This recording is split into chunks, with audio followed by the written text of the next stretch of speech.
Let's get this party started. If I cry, I blame Grim.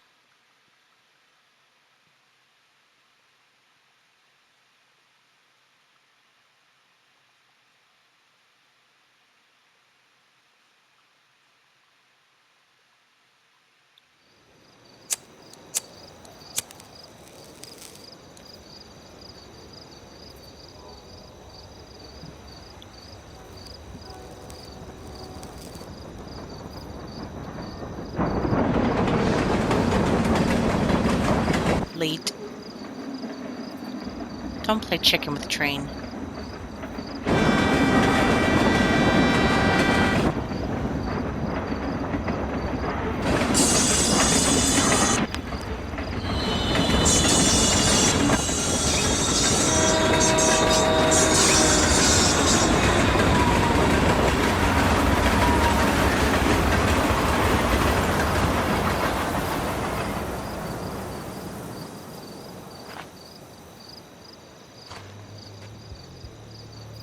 I can't believe Firewalk is playing a show at the old mill.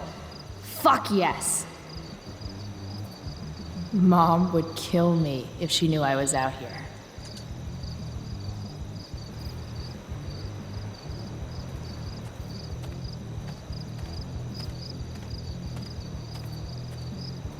That looks cool from the distance.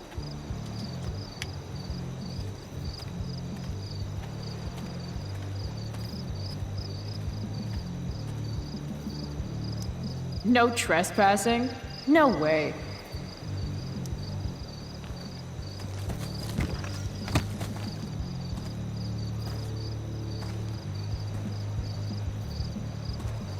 Holy shit.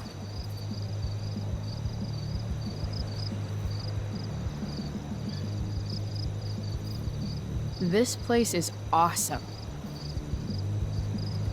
If I'm gonna get inside, I'll have to get through that door. Bonnie and Clyde is here. 4H, 6K. You're boring. That's not anything cool. No, Chloe. You're boring. What's this one? Spartacus.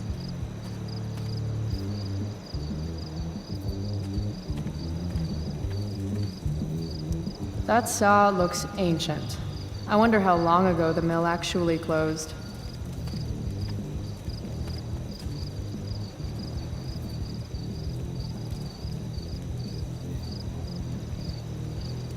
Reynolds? Don't know what that is.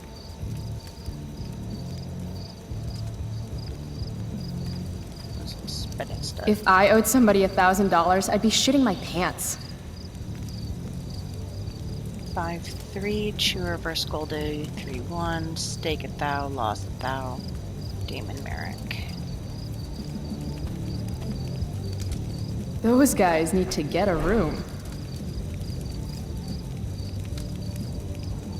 Or not. Damn. Mind your own business. You just bitch slapped him. I understand, really, and it won't ever happen again, I swear. This RV's just begging for a little street art. But if I do it here, someone will see me. Me is earned in actions, not words. Got it?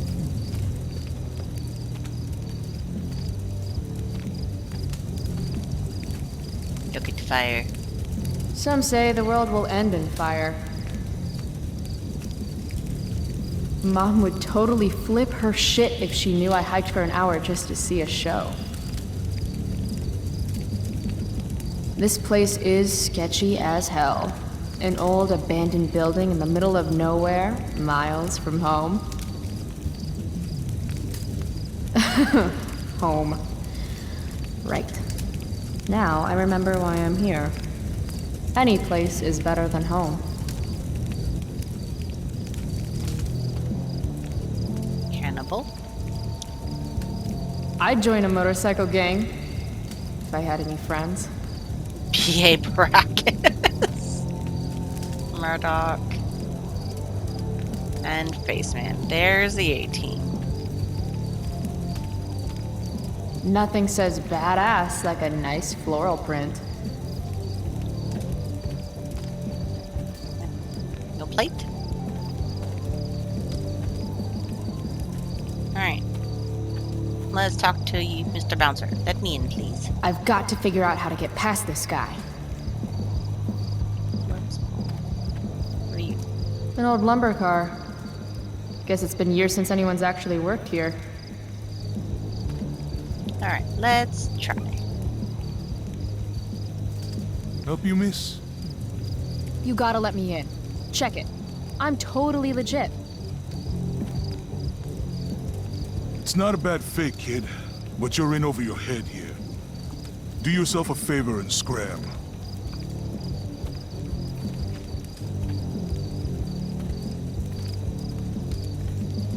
Can't let him push me around. Should I go back and stand up to him? Or can something around here help me convince him?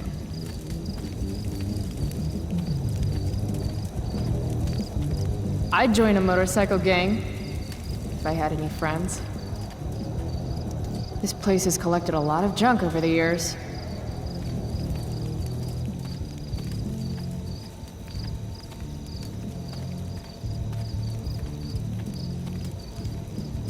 Ah, perfect place for me to work. Now what to draw?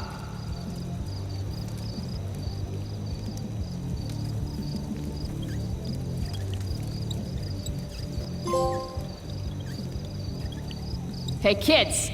Free candy.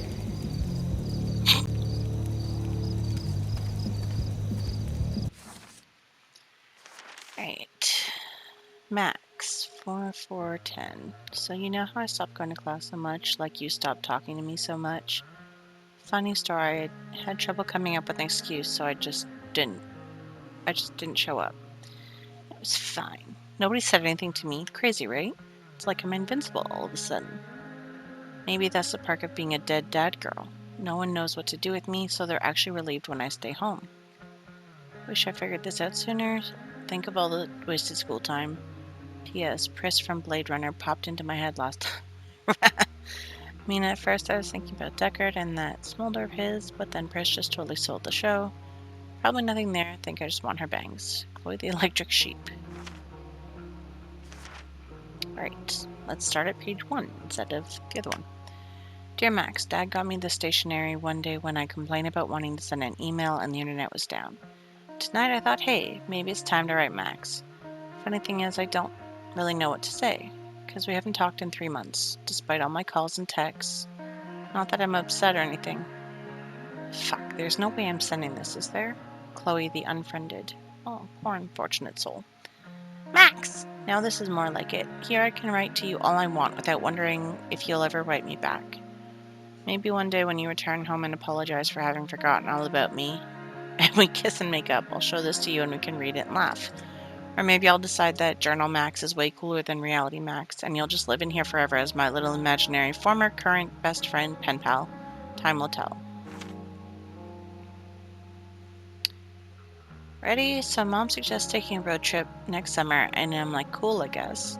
But then she starts talking about David being there. Yes, that David. The wannabe drill sergeant who swooped in on Mom and has stuck around like a bad zit. David, the monster... mustache monster from Planet David. From Dipshit. That fucking David. Anyway, I politely suggested to Mom that perhaps it was too early to assume David would be in the picture by then. Or breathing. Hey, shit happens. You might as well... As you might imagine, that didn't go over well. But really, if this guy's still around 3 months from now, then she's got serious self-esteem issues. And I've got serious self-immolation, look it up, nerds, plans. She can do better, that's all I meant. But she didn't want to hear it, like I'm the asshole.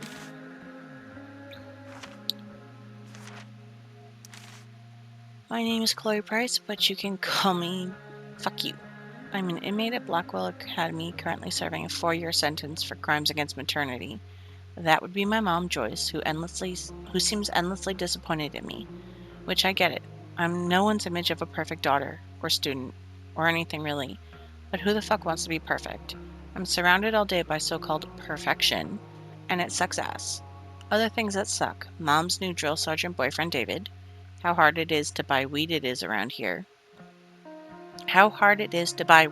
here. Having no friends, hypocrites, country music, people who say chillax, Dad being dead. It's been 2 years since he died in a car crash, and I still think about him all the time. I've even been having these weird lifelike dreams. Sometimes I think he's trying to tell me something. Other times I remember that he's feeding worms in a ditch right now, and anything else is just a fairy tale to make myself feel better. At least I have 2 weapons to help me survive this shitberg town. The pen I use to tag any and everything I want, and my shining personality. If I work at it, maybe I can leave this place just a little less perfect than when I found it. Despite my mom's best efforts, I don't actually hate her. I know shit's been rough since Dad died. Money's tight, her job as a waitress at a diner isn't exactly glamorous, and I'm clearly not all about the whole going to school thing. But why does she have to make things so much harder on the both of us? She acts like if I smoke pot or when I skip out to go catch an awesome show, it's somehow a personal attack on her. She should be happy that I'm self-medicated and not going postal on everyone. She never used to be this way when Dad was around. She could actually be cool. But lately, there's a hairy dick monster she let into the house that's fucking everything up. David Madsen. A jobless, brainless, dickless little shit with a hard-on for the military and a promise to whip me into shape. Asshole. I've tried to express these concerns to my mom. Yet every week it seems the virus spreads to another corner of her life. I'm starting to worry that the David flu is the kind of disease that kills its host. Max Caulfield, MIA ex-best friend extraordinaire. This artsy motherfucker loves photography more than life itself, and definitely more than me. She even uses old instant cameras. It's probably not healthy for anyone to be that stuck in the past, but who am I to tell people how to live their lives? When we were kids, we would dress up like pirates and eat ice cream and write and draw these stupid comic books where we had powers and saved people and shit. Then my dad died, and her dad got some job up north, and she moved away to Seattle. It was probably the moment I needed her most, and she bailed. Thanks, Max, for teaching me that I can't rely on anyone. I mean it. Life lesson learned. The worst part is that, even though we haven't spoken in months, even though she habitually ignored my texts just so much that I just stopped trying, even then I know, deep down, that she doesn't care about me anymore, and that she probably has all new friends up in fucking Seattle. I still miss her. If she came back tomorrow and said, "Hey, Chloe, want to dress up like pirates and be stupid together?" I would take her back in a heartbeat. In a heartbeat. If I had a nickel bag for every jerk-off guidance counselor or therapist who tried to get me to write shit about Dad over the last couple years, I would never have to buy weed from Frank again. What's the matter? Don't you want to write your dear old dad? I guess I think it helps me cope with my feelings or whatever. As if a few paragraphs about how great Dad was could help me forget that his guts are probably still plastered to the underside of a semi-truck. And what the fuck am I supposed to write anyway? That he was the perfect dad, who was always fun to be around and never angry? That he treated me like an equal? That he was constantly working to make our lives better? That he could always make me laugh even when I was being a bitch? That he sang in the shower and hated hypocrisy?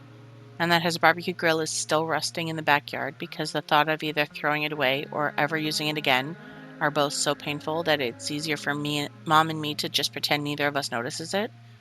If that's coping, then coping can go fuck itself.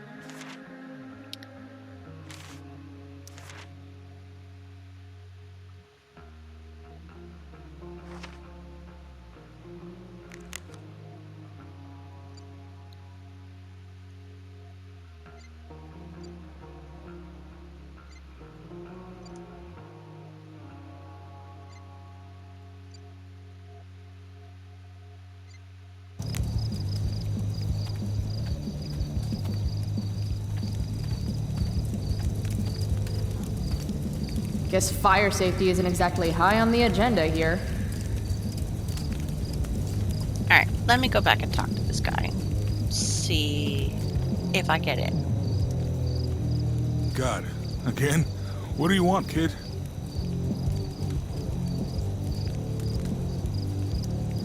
Is that your bike over there? Yup. It's, pretty cool.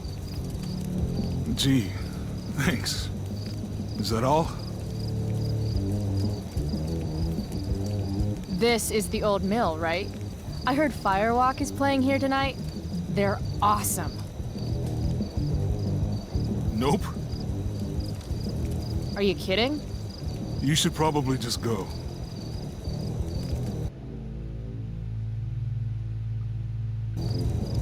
I have to convince this doorstop that I'm not giving up until he lets me inside.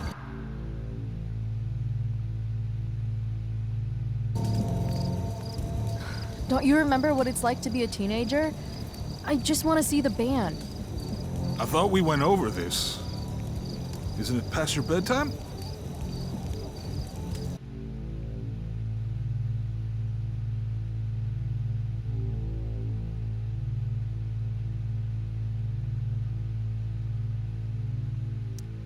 Aw, isn't it past yours?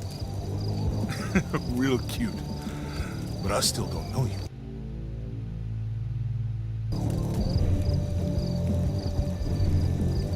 Look at my face. Do I look cute? Or do I look like I'm going to kick your ass? Okay, kid. I get it. You're tough. Maybe I am a kid. Because this place looks like a damn playground to me. A girl like you? I can't protect you in there. A girl like you with pretty flowers on her bicycle shouldn't lecture me on what I can do. That is a traditional Samoan... Look, my boss decides who gets in, all right? Is your boss your mom? Follow up. Do you live in your boss's basement? You're not accepting no for an answer, are you? Nope. And you really think you can take me? Yep. What if I had a knife? No problem. A gun? Don't care. What if I had... You could have a flamethrower, an army of robot ninjas, and a motherfucking dragon on a leash in there, and I'd still kick your ass. I give up. You're all right, kid. Go on it.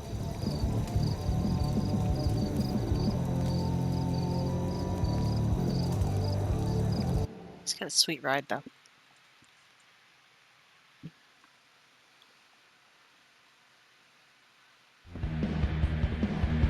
This is intense. Shit. Hi, puppy. Amelia, come. Cute dog. That's just disturbing.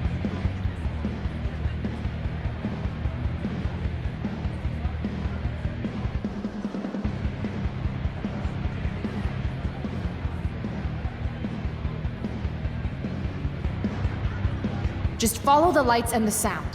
Can't wait to get in there and thrash. That dog is fierce. Let's not pet the puppy, even though we want to pet the puppy. Sober up, girl.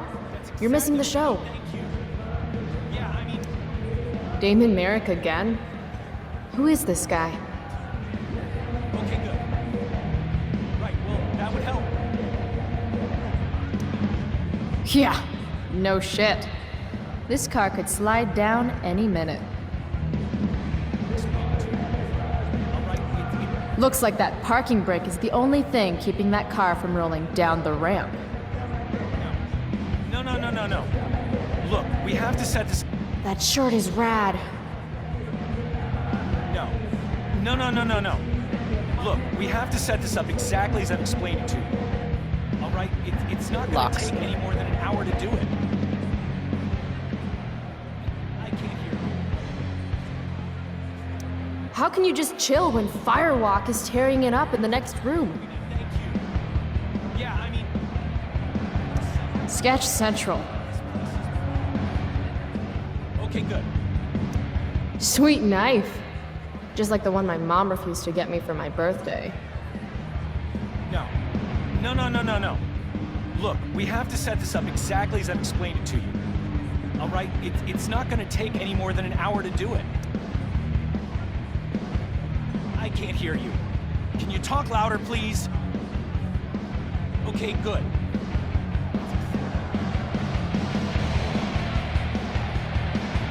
Graffiti everywhere.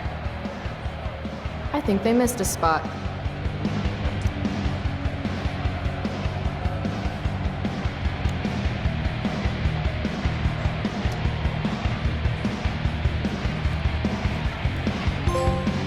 Sit and spin.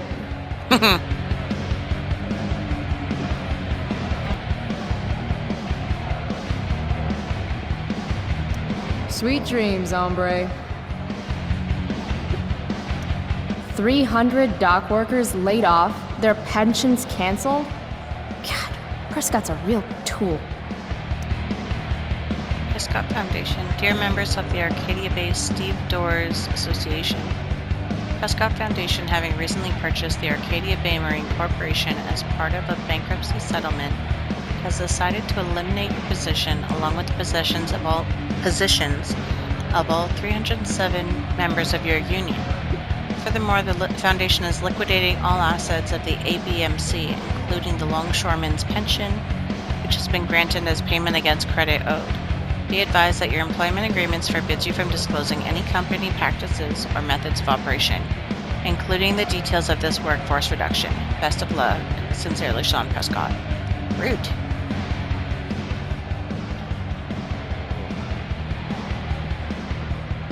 Okay. Cold beer, free for the taking?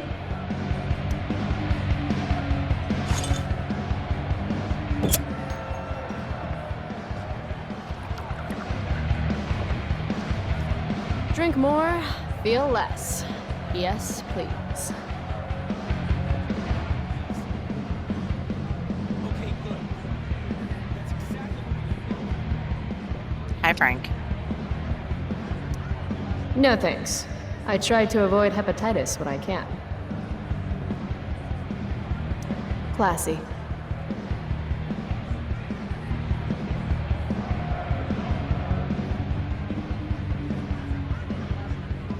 Half those stairs are rotted through. Looks dicey. I can't hear you. Can you talk louder, please? Okay, good. That's exactly what we need. $20, baby. 20 bucks? That's robbery. And don't call me baby. Fine. $20, thief. That guy's a dick. If I want a shirt, I'm going to need to get creative.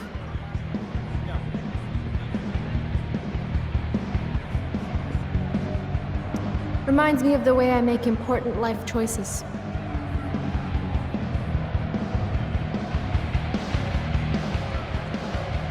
Damn, there are a lot of people here. Here we go.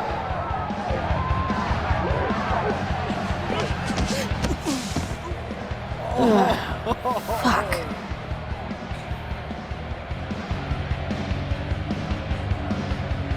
Hey, you okay? I'm fine. Relax. You bumped into me, remember? Fuck off, man. Hey, you don't know who I am, do you? No. And I give zero shits. Hey, let me know how that works out for you. Bitch! All right. Mosh pit is a no-go. Fine. Maybe I can get a better view of the action from up above.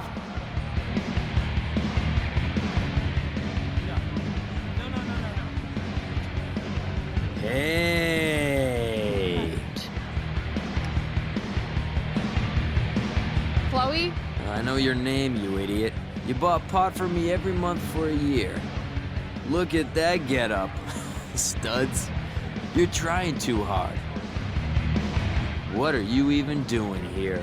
I'm trying to see this damn band. But this place is crazy packed.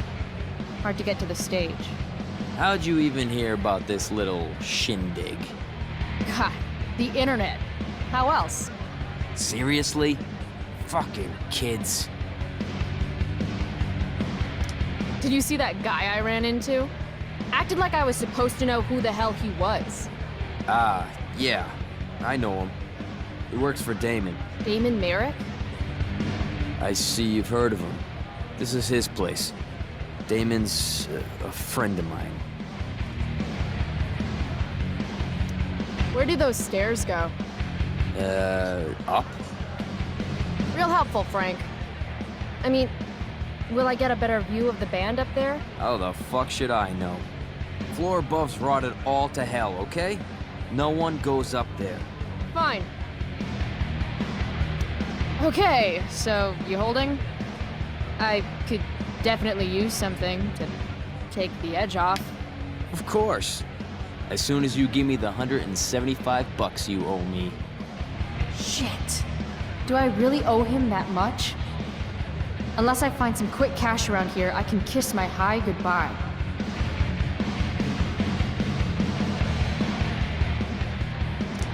How about you spot me some? You know I'm good for it. No way. I learned my lesson last time. Money first. Never mind, then. Suit yourself. How can you just chill when Firewalk is tearing it up in the next room? Sweet knife. Just like the one my mom refused to get me for my birthday.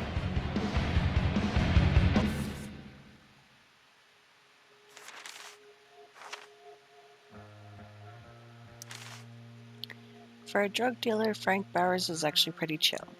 He likes to act like he's a tough guy, and I have no doubt that he's done a few mess-up things over the years.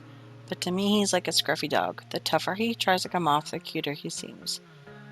I've been buying weed from Frank for close to a year. I almost never have enough money to pay him, and he always tells me it's the last fucking time, Chloe. I'm not your fucking friend. Then he always gives it to me anyway. Like I said, the guy's adorable. Of course, if I ever did anything to actually get on Frank's bad side, he might not actually seem so cuddly anymore.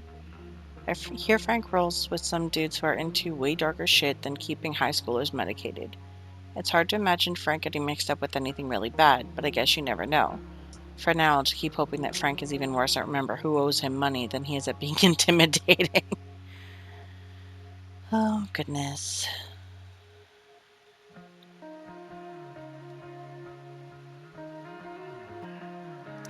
Right? It's not going to take any more than an hour to do it. I can't hear you. Can you That talk guy's louder, a please? dick. I'd love to Okay, see good. his car roll right out That's from under him. exactly what we need. Thank you. Sorry, dude. Maybe you shouldn't overcharge. Shit! No, no, no, no, no, no, no! Come on!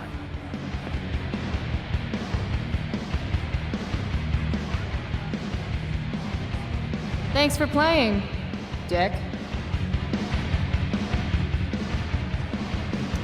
Oh, yeah. Sweet, sweet victory.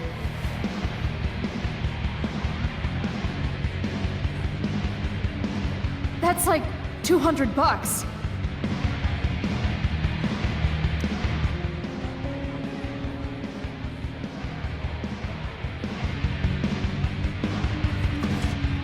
Holy shit! I'm rich!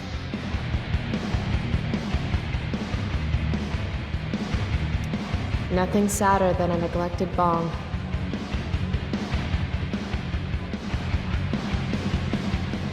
Let's try going upstairs. Hop, skip, and a jump.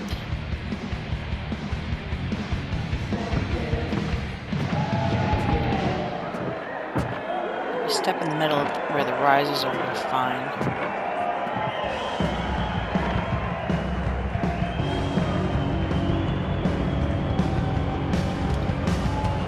Fuck, yes! Finally made it! I Don't can't jump believe around. it!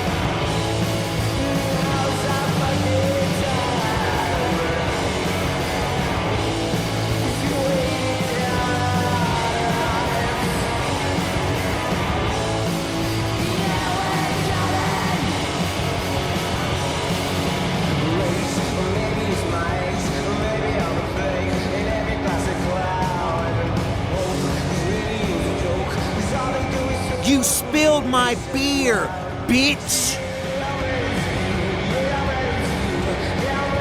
You should be more careful. It's a rough place. I don't like your attitude.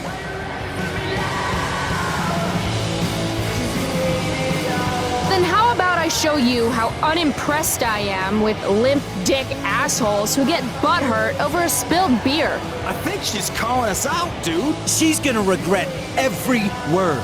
Every word. Oh, this is gonna be good. I'm gonna teach this little punk some I'm manners. serious. You want to see me get angry here? Because I'm getting there. And it won't be pretty. It won't. She thinks she can take you? Hey, dickhead.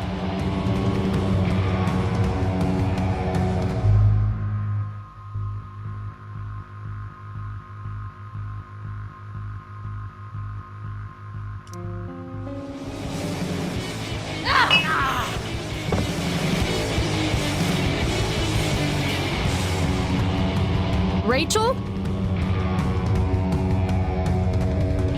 Come on. Hurry up. I'm caught up in the trance of you still at against of watch you feel the pain. Lost, no one gave it toss. Now we took our slot. So the story. Let me go, Frank.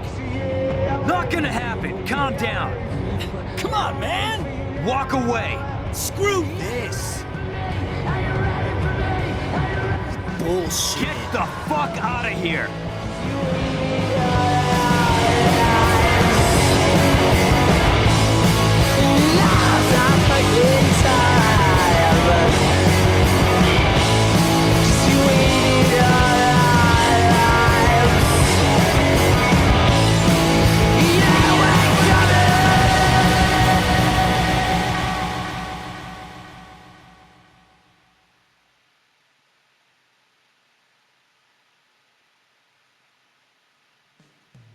Bright light.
Wakes up naturally at 7 a.m.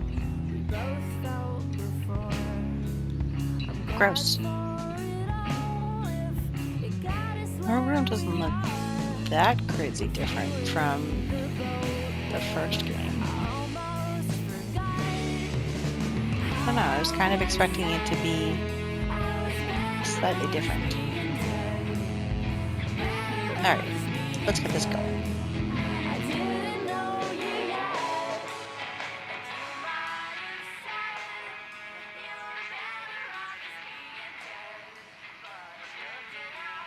Sometimes all I want to do is shut my eyes and tell the world to go to hell.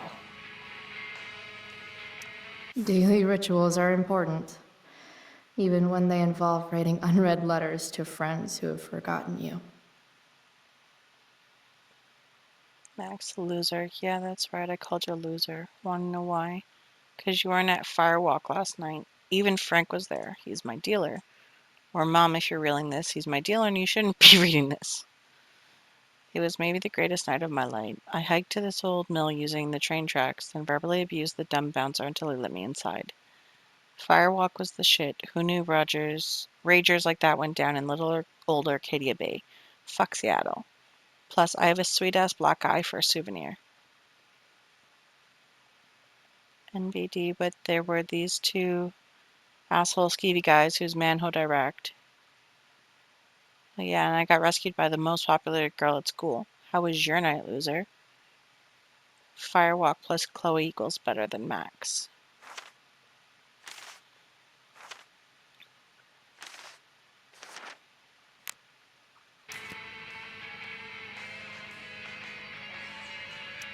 Hey, Max.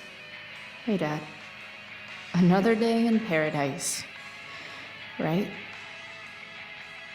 Chloe, wakey wakey, eggs and bacon. Last night, seeing Firewalk live.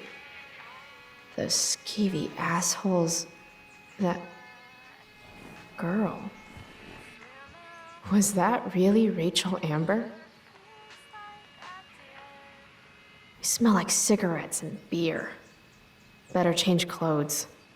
Terrible news, my fellow. I'd like to think my humor has improved with age. Famous crab is shutting its doors. Might have something to do with all the health and safety violations. Why can't you be more positive? Near-death experience eating there. Let us know.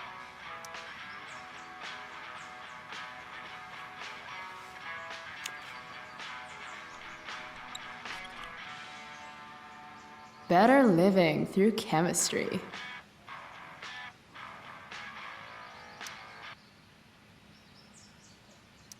That really was Rachel Amber. And she saved my life. How was last night even real? Alright, Warren Graham, Chloe Price, Hayden Jones, Zachary Riggins, Trevor Yard, that's an unfortunate name, Logan Robertson, Alyssa Anderson, Justin Williams, Elliot Hampton, Dana Ward, Evan Harris, Stella Hill, Brooke Scott, Juliet Watson, Victoria Chase, Tweaker Psycho, Taylor Christensen, and Rachel Amber.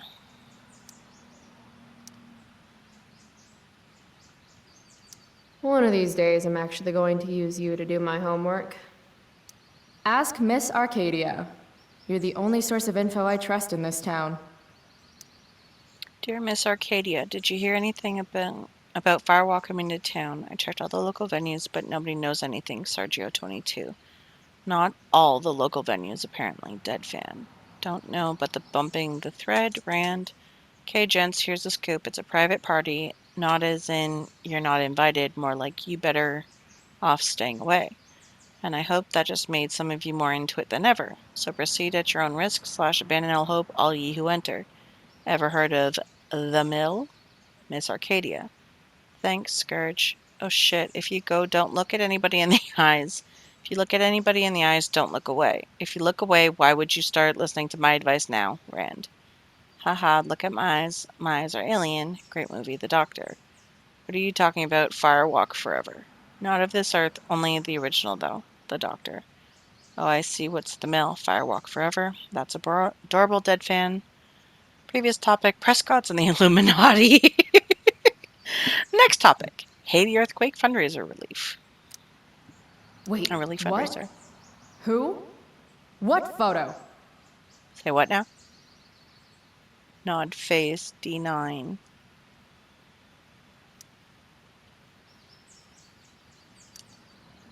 I have feelings about this.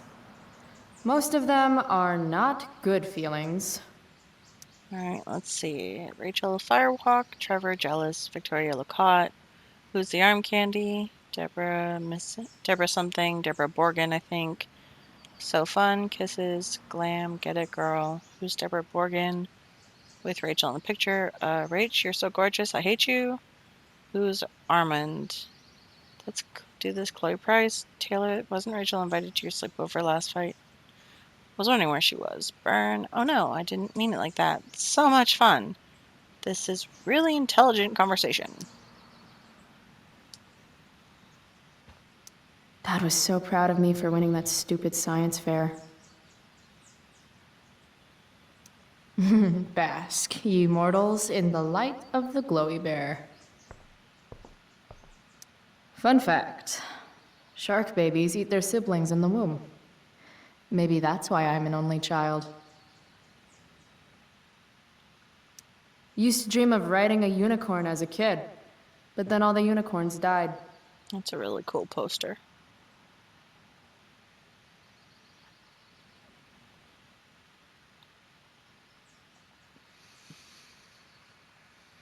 Let's see. What else is there before I... You know what? We'll come back to the poster. What's on the side? I bet long Max Silver traded her hat for beer and booty long ago. How do I want to express my teenage angst today? I used to love skateboarding. It's the only mode of transportation that doubles as a middle finger to authority. Mom said I was too young to go. She was wrong, and it was awesome.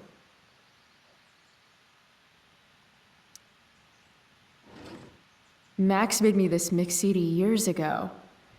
And because it was Max, not a single song was pirated.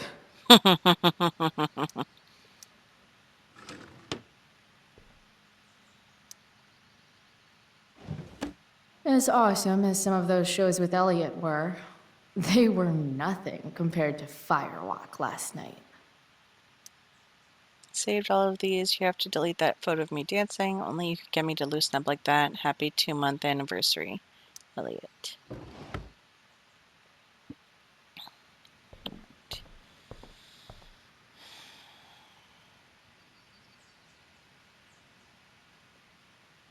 I kind of want to leave it where it is. But No more unicorns, no more princesses, and no more fucking rainbows. Words of wisdom, don't fail me now.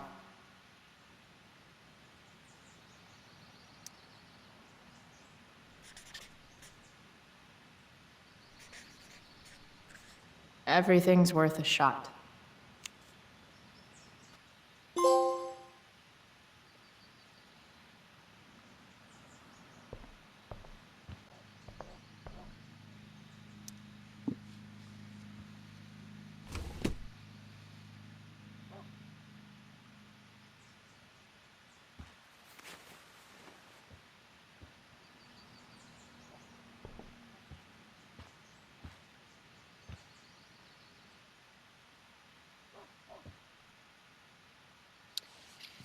I mean, I kind of want to put on the Firewalk shirt. But I really like the Raven shirt.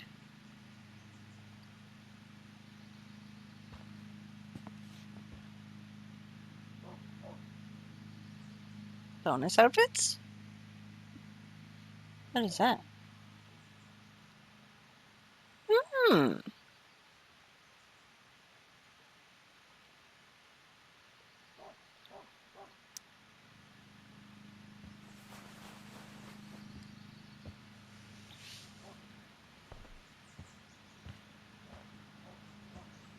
That's cool looking.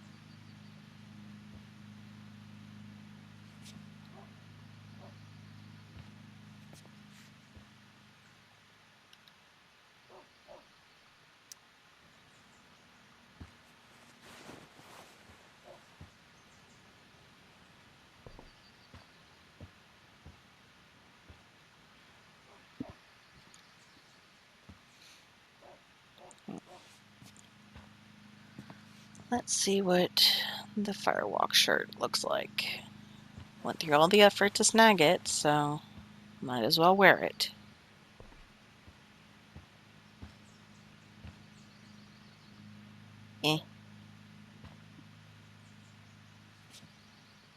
We'll go with this one. I don't know if I can change later, but it is what it is. Let's go.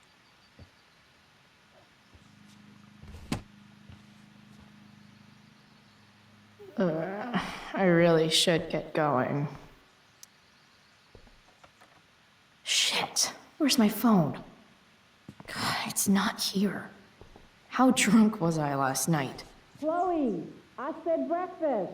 Guess I better try calling my phone with Mom's. Don't you have a landline anymore? Okay. Mom's phone is probably in her room. I can use it to call mine, then figure out where the hell I left it.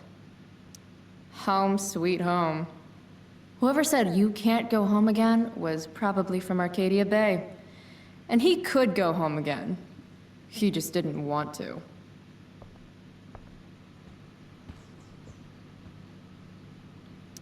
Mom's old engagement ring.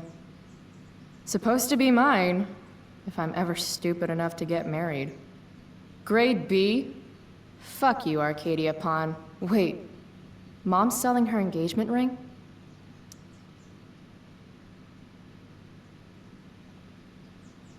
Insurance value $1,200, cash value $300, store credit $500. That's not a good sign. Can't believe I used to sneak in there for her makeup. Where's her phone? There it is.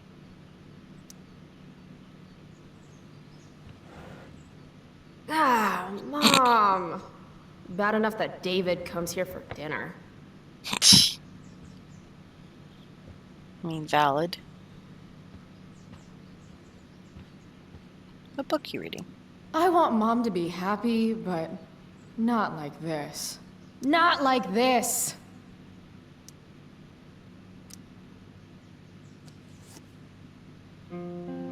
Sometimes you have to get knocked down lower than you've ever been to stand up taller than you ever were. Blech.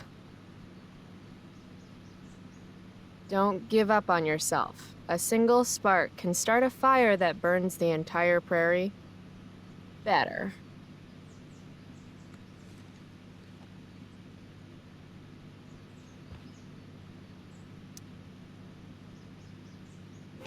It's weird that Mom's always hoarding these old catalogs. It's not like we have any money.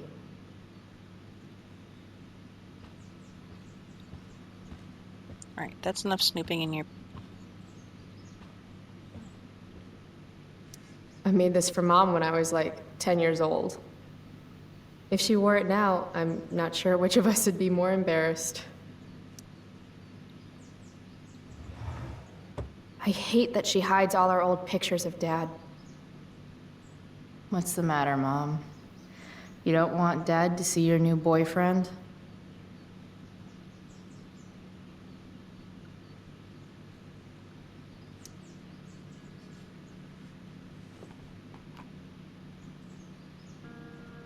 You don't deserve to be stuck in a drawer like this.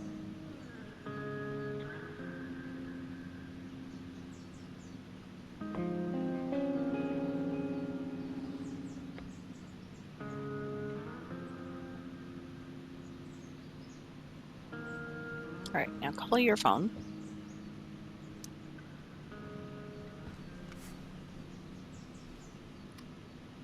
How can Mom look at this every day and not see what a tool she's dating?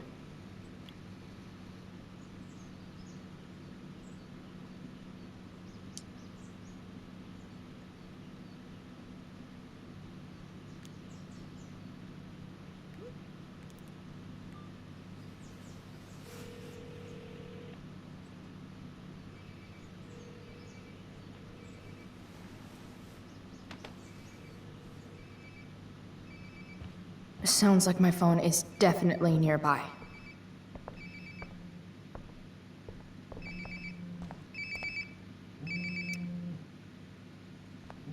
There we go.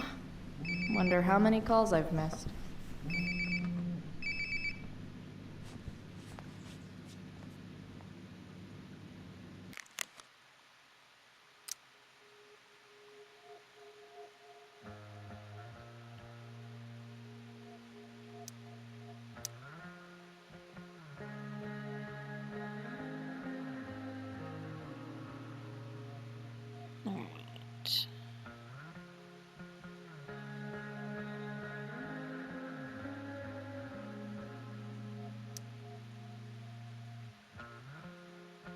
Chloe, breakfast. Bring my purse down with you, please. Yeah, okay. I think I saw Mom's purse in her room.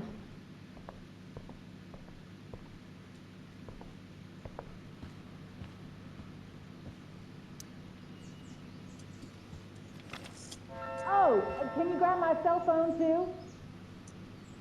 No more dawdling. I need to talk to you. Yeah, that really makes me want to hurry.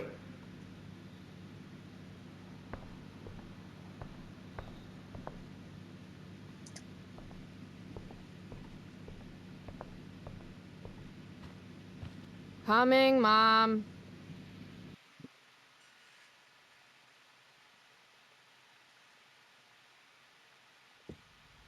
Finally, you can put my purse on the dining table. Might still have time for breakfast if you hurry. Dining table, here I come.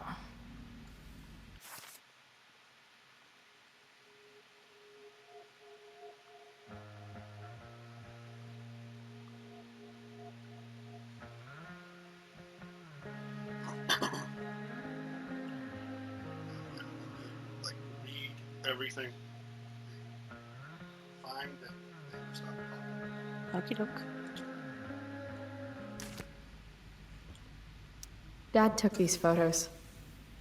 Now that David's staying over so much, I wonder how long it'll take Mom to shove them in a drawer somewhere.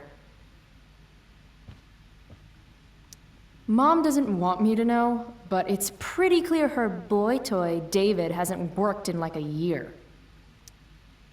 Job fair, real recruiters want to meet you. Wednesday, April 21st, Arcadia Town Hall. Resume assistance, career counseling. Any letter from Blackwell is never good. Is Mom having trouble with payments again? My scholarship doesn't cover everything. Like I need another reason for Principal Wells to get on my case. Amount past due, $500. Late payment fee, $50. That's unfortunate. What's that? Aren't you glad you left for Seattle, Max? And never looked back? Captain Chloe Bluebeard, Scourge of Arcadia, and her first mate, Long Max Silver. Dad always talked about upgrading to a flat screen. Too bad that never happened. I would have gotten this bad boy in my room. Family pic used to hang here. Wow. I can't actually remember which one.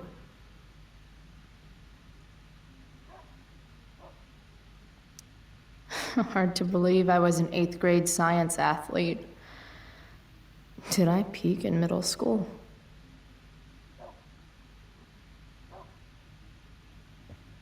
We're already supporting one. Thanks. We support the vets. Even though... From when Max and I spilled Mom's wine. I think the only reason Mom hasn't recarpeted is so she can stay mad at me. It's my job to water these plants, but it was Dad's job to remind me, so... Nobody's fault, really. Made that for Mom in an art class when I was like 5. She was never a smoker, but it's cool. I was never an artist. Wait, those aren't Mom's keys. And these would be David's keys. There's probably a better place for them than the ashtray I made Mom. Like his home, maybe?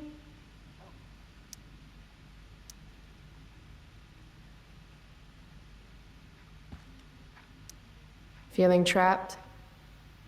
Right there with you. I recognize that symbol.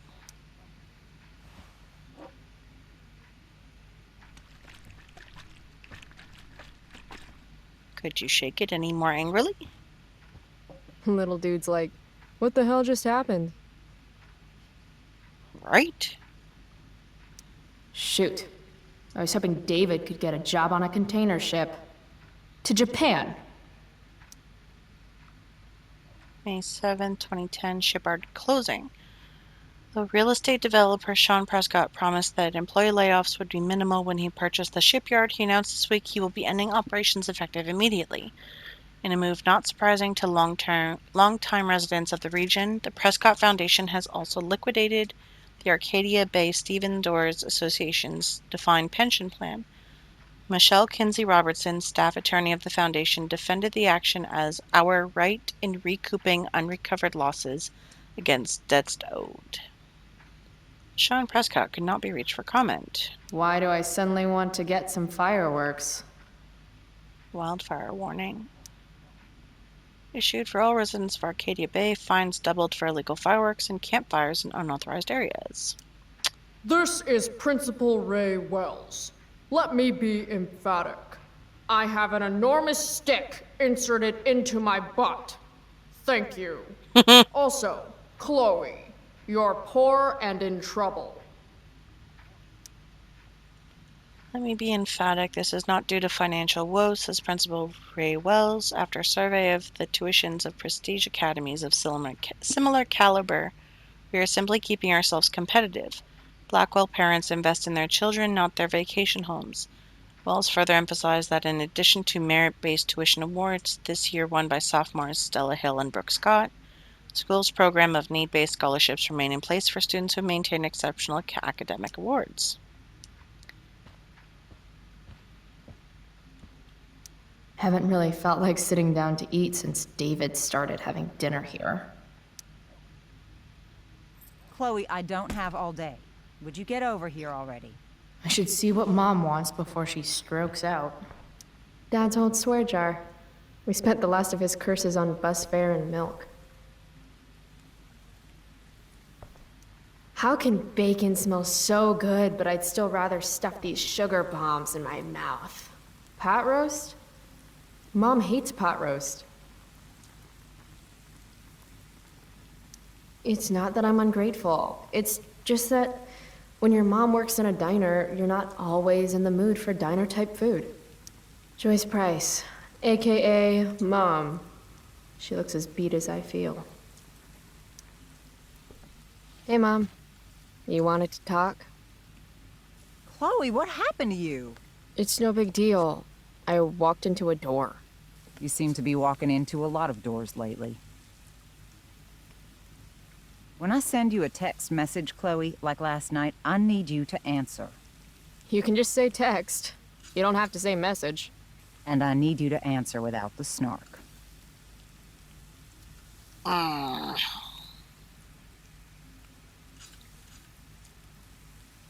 Like, my instinct says to say sorry, but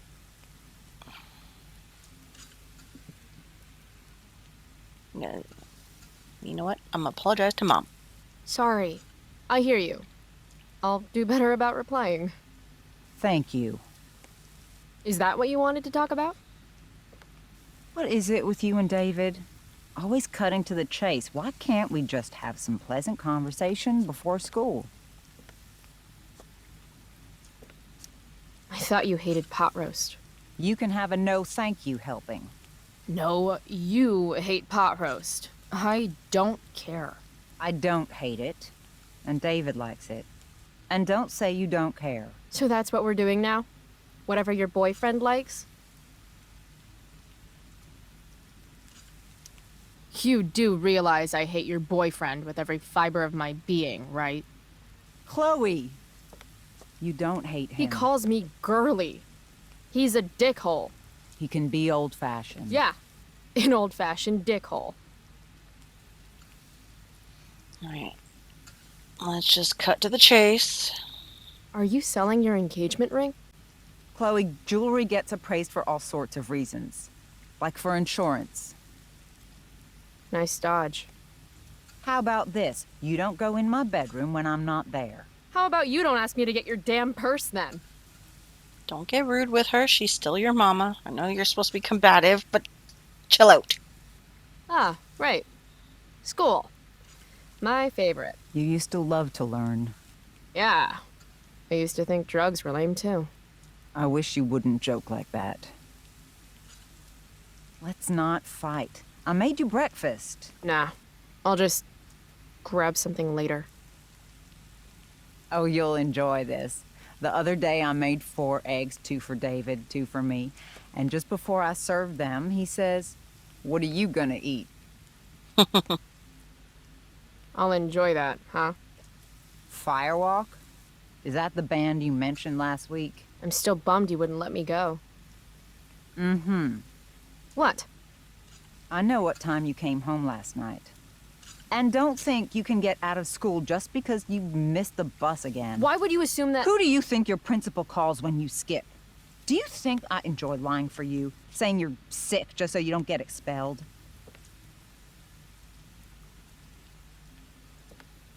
Between your grades and your disregard for my rules, I see you slipping. I'm worried. But Mom, the whole point of lowering expectations is so you won't be disappointed in me. Never again. You're happy doing what you're doing? Fine. Keep at it. Just let me know so I can stop fighting with Blackwell to keep you on scholarship. Money's tight enough as it is.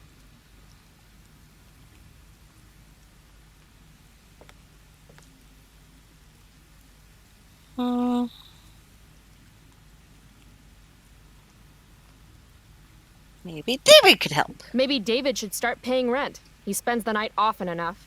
How would you know? You're never here yourself. David thinks you need discipline. David should mind his own business. I think it's great David's taking an interest. He's a good man. Maybe he can help.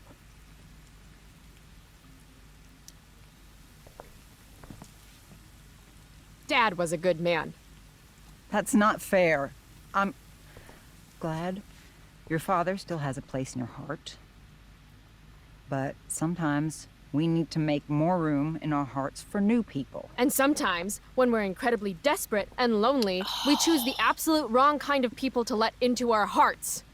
Mom. David's had some hard times too, you know. If he's kind enough to share his experience, I expect you to listen. Like I'd let him get within 15 feet of me. That's a when little he much. takes you to school today, Very funny.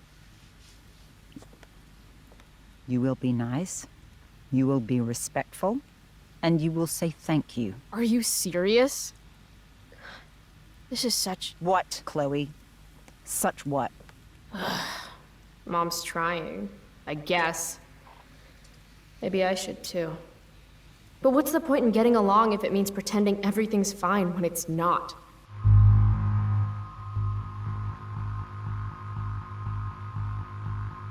Give your mom a damn break.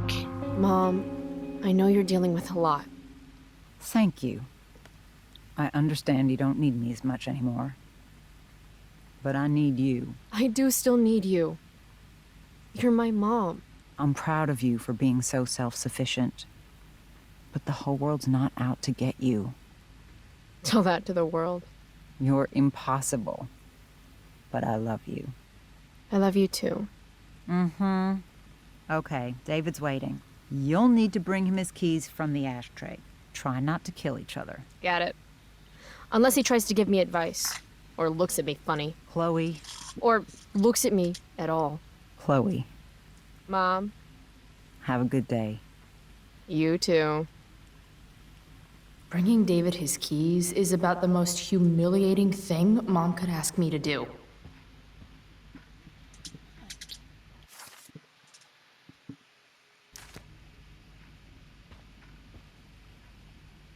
Dad's old swear jar. We spent the last of his curses on bus fare and milk.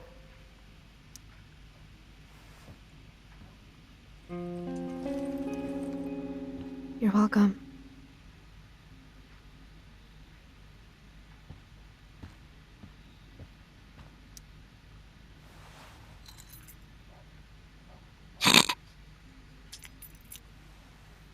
No point in putting off the inevitable torture of driving to school with David. I better get going.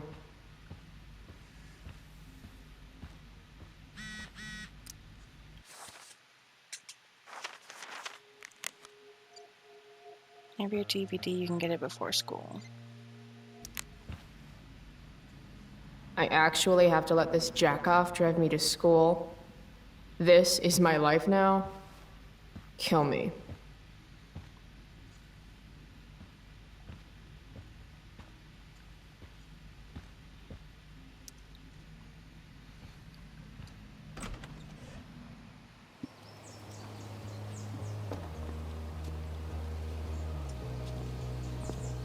I saw that, What a Raven. piece of crap. The car, too. It's actually a pretty nice car.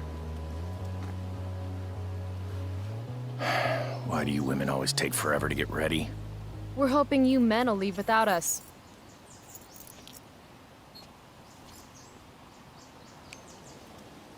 Don't No, snap at me. Mom. I swear he beat himself to death with a tire iron. Repeatedly. Chloe, is that a black eye? No. Insubordination. No wonder your mother's worried about you. Oh, that's sweet. When I was your age, I got into my share of scraps. But it's not responsible. You owe it to your mother to do better. Tell me again what I owe my mother, dirtbag. Electrode insulator's probably cracked. You know what a spark plug does? Yes. It ignites Did you the not part- hear me? I said I know what it does. Then go grab my socket wrench set from the garage, and we can get moving. I'm What is literally... this? Quality time? Ugh. Better just get the socket wrench and get this over with. Mom should date literally anyone else. Tiniest car. penis in all of Arcadia Bay.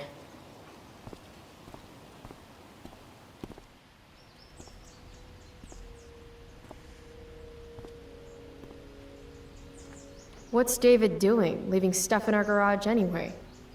Does he think he's moving in or something? He's got an oil leak.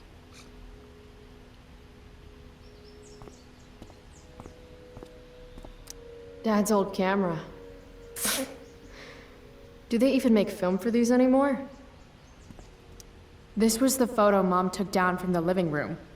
Guess we don't have room for it and David's mustache. Rude, but... Uh-oh. Mom's been cleaning again. David's lawnmower. Maybe Mom and I like our lawn the way it is. Ever think of that? Dad's toolbox. He used to get so excited whenever anything sprung a leak or busted. Damn. The stereo used to be in Dad's workshop. I should hook it up in my room before garbage day gets it first. Should fill this with gasoline just in case David's car ever catches on fire. Do these have chapters on hotwiring your mom's boyfriend's car so you can drive it off a cliff? Asking for a friend. By toolbox, did David mean this, or did he mean himself? It's a nice toolbox, though. 50-50 chance I smash him in the face with this. 60-40. Maybe 90-10.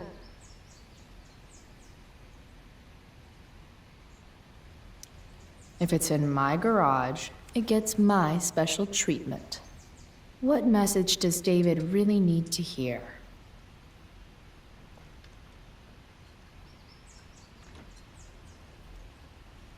I mean, they're both gonna be rude. Got it.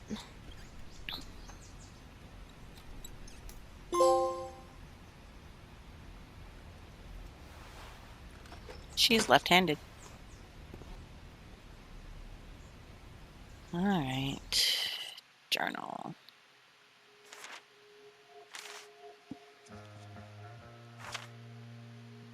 You know how things with Mom seem like they couldn't get any worse? Ha!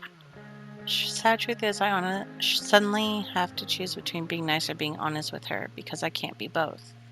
But how can I keep being nice and pretending like she didn't make a horrible choice with Mustache? Why am I the only one concerned about this hostile takeover of our house? Today it's a toolbox and a pot roast. Tomorrow it's... I should stop there for sanity's sake. Honestyville or Niceburg.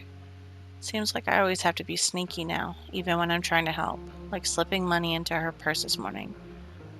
Also, Mom knows I've been skipping, which sucks, but in a way makes me feel better about it. Does that make me a bad person? That I don't feel bad about fucking off, just relieved that I don't have to waste energy to lie about it anymore? Second thought, don't answer that. Chloe, the no good, very bad person.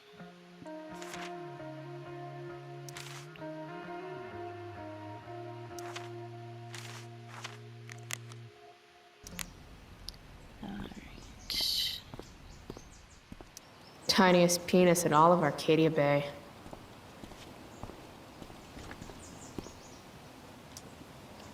So? You find the socket wrench set yet? You can do that one simple thing, can't you? A little more hustle wouldn't have killed you.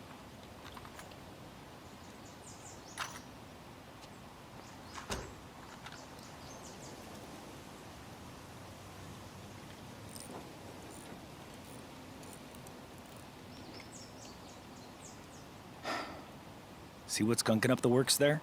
That's a sign of Carbon deposits? No shit. You know, you could actually be good at this if you lost the attitude. My attitude is what makes me special, David. All right.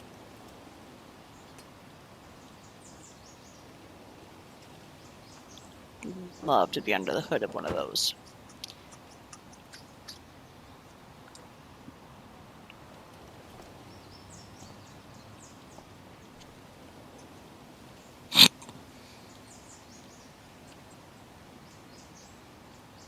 She's going to be a dick to him, so she's going to leave him hanging.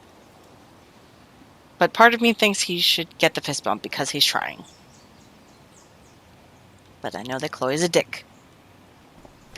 What the f- How you do anything is how you do everything.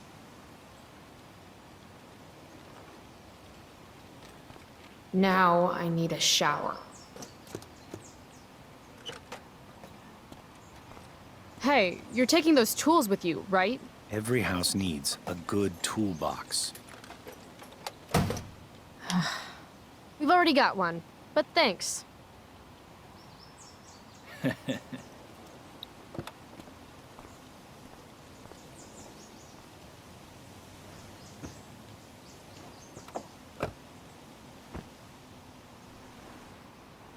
Ready to roll? Please don't want to talk. Please don't want to talk. I want to talk to you about something. Fuck.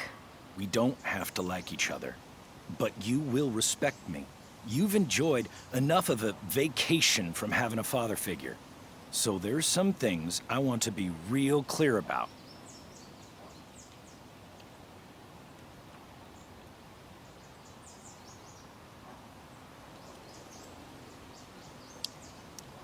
Mm-hmm. Joyce, your mother, she's hurting, Chloe. Hurting for you. You've had it rough, no doubt about it. But all this staying out late, ignoring her command, drinking, drug use, it's making everything harder for her.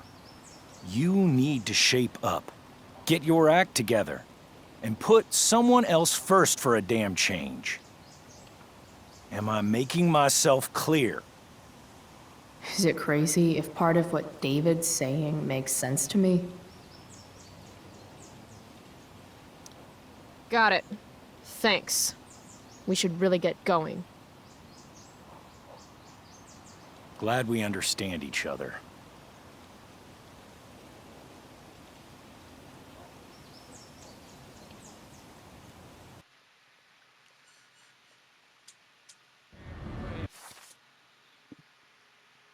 Dear Chloe, I have the best news. I'm coming back to Arcadia Bay. My dad got a job at the Beacon. I'm moving back in like a day. How crazy isn't that? I've missed you so much, Chloe, and I found out the other day that all the letters I've been sending you have been lost in the mail. That's just so shitty. I'd never not write you. I'd never forget you. You're my best friend, and I've missed you so much. Promise me the first thing we do when I get back is hit up the Two Whales for some of your mom's waffles. Then we're going to binge watch TV in bed and draw new comics about superhero alter egos of ourselves. Then I'm going to take glamour shots of your beautiful face so all the world can see how incredible you really are. Can't wait, Max.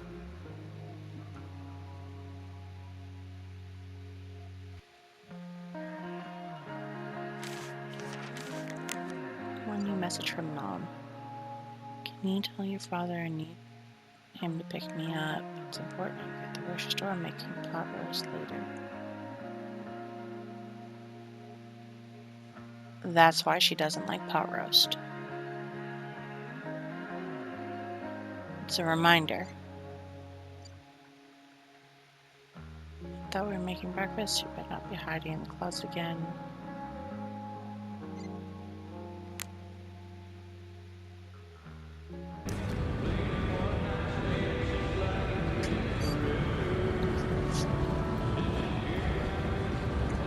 Country music?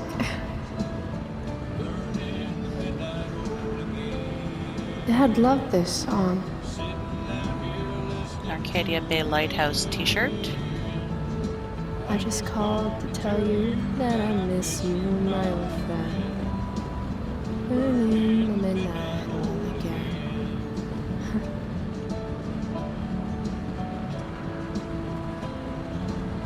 What a beautiful day. I know what a spark plug does, jerkwad. This isn't right.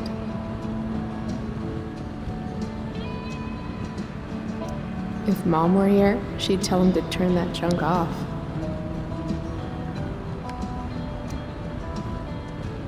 Dad, turn it up.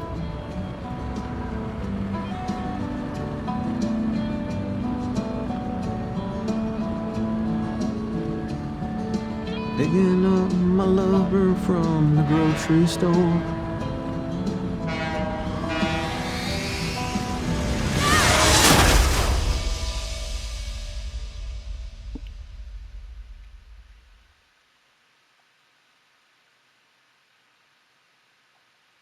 The hell was that?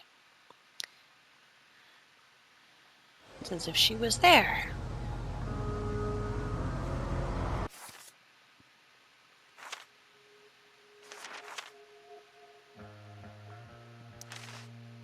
As far as Blackwell students go, Elliot Hampton is pretty not terrible. He hangs out with some of the douchers sometimes, but I get the sense he's mostly a lone wolf. Like this chick.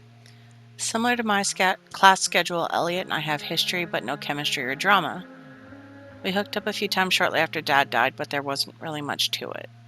I think I was just bored or maybe a little lonely. Weird, I know. I don't always get where Elliot's coming from. He constantly is asking me to do stuff. He's constantly asking to do stuff with me, which is nice, but I'm not sure that we have that much in common anymore. Sometimes when we talk, it seems like he's almost studying me. I can't tell if he actually wants to be friends or just get in my pants. I guess I should be flattered either way, but I'm also not sure how much I care. Sorry, Elliot. Cool drawing, though. It's Frank.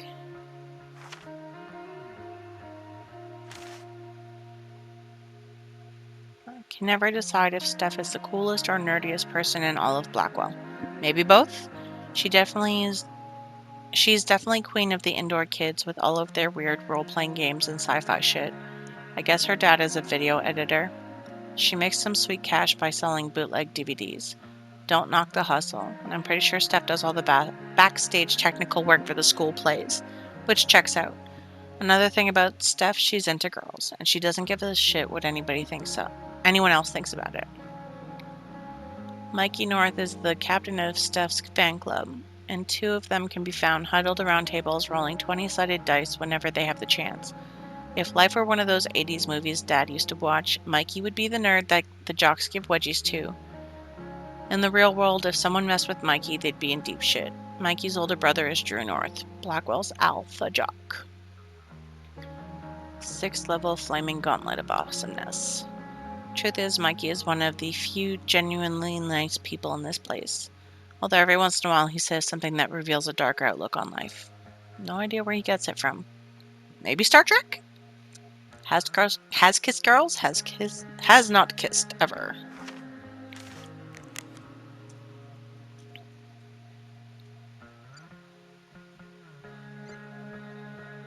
Hey, The hell?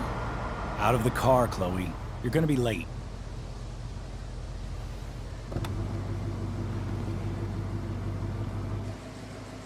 Shit. Thanks. Don't use that sarcastic tone with me, young lady. I can see you rolling your eyes. Hello? I was actually saying I see everything. I'll warn everything.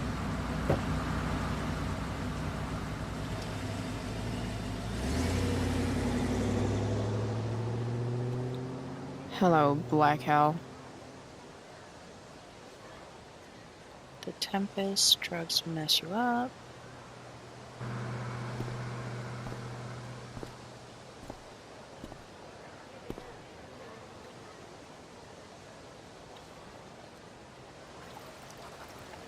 Future needs excellence, Jeremiah Blackwell.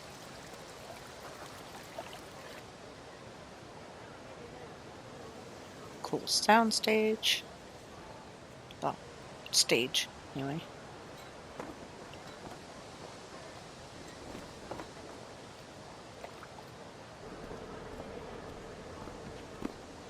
Hey, Chloe. Oh, hey, Elliot. Wait, what happened to your face? Do you need to go to the nurse or something? What? This? You should see the other guy. Guess it's true then. I heard you had a hell of a night. I mean, people are talking about it. People can eat a dick. Even social media haters can't ruin how awesome last night was. So, how about the Tempest? Blackwell Theater at its most pretentious.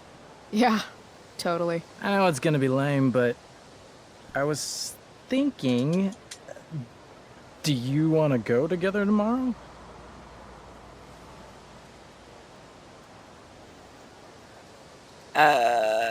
Sounds awful, or maybe.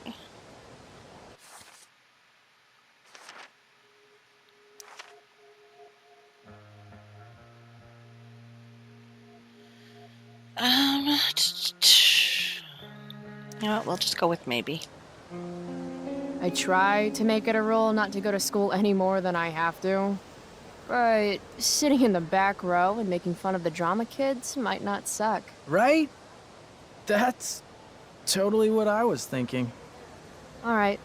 See you in chem. Yeah, for sure. I'm not sure.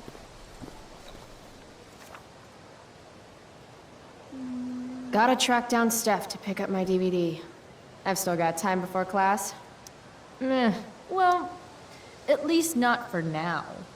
Sci-Fi Movie Club meets 5:30s on Wednesdays. New to the genre, let's introduce you to classics. Have a movie suggestion, see Warren or Brooke. Maybe this play won't suck. Maybe. How could I possibly make it through a day in this place without a little chemical assistance?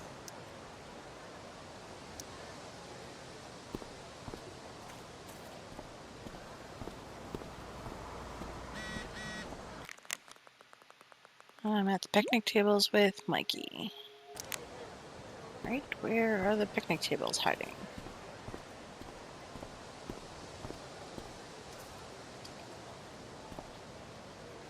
I don't see picnic tables.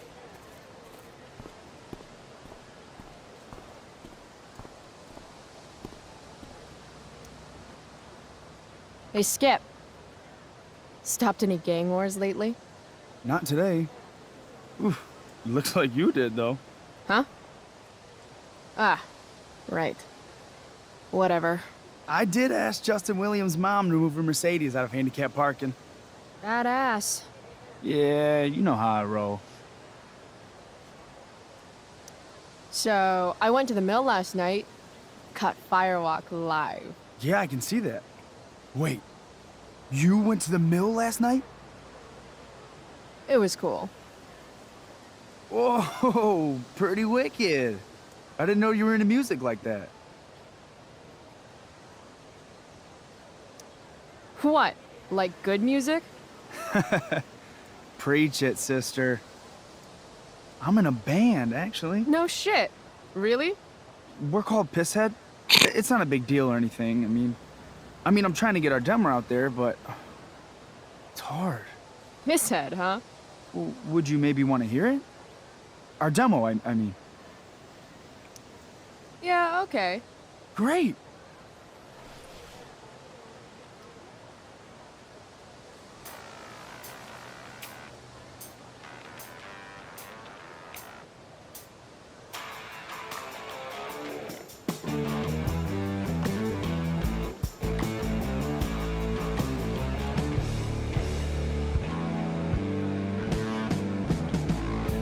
Chemical problem gone wrong.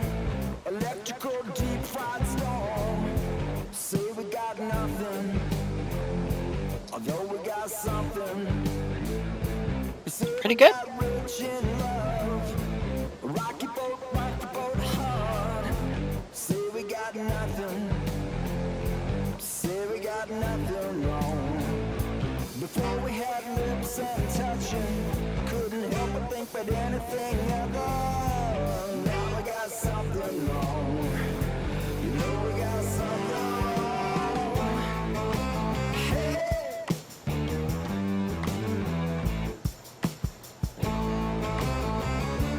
Do you think we did it all wrong?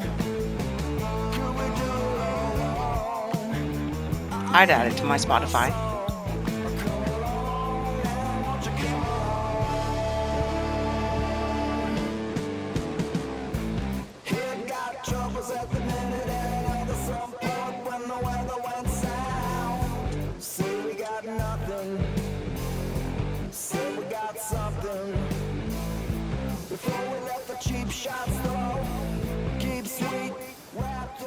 So, what did you think? I really liked it. That was really good, man. If Pisshead came on the radio, I'd turn that shit up. Oh, right on. Awesome, Chloe, thanks.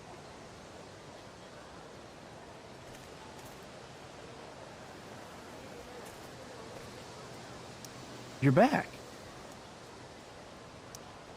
So, you spending a lot of quality time with Justin's mom? No.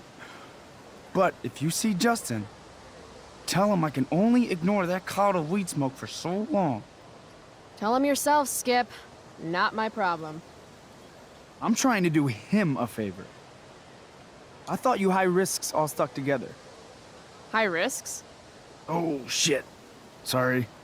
Forget I called you that. Huh. High risks. Guess you can learn useful things in school. I've got to get to class. Let's talk later, Skip. Sure, Chloe.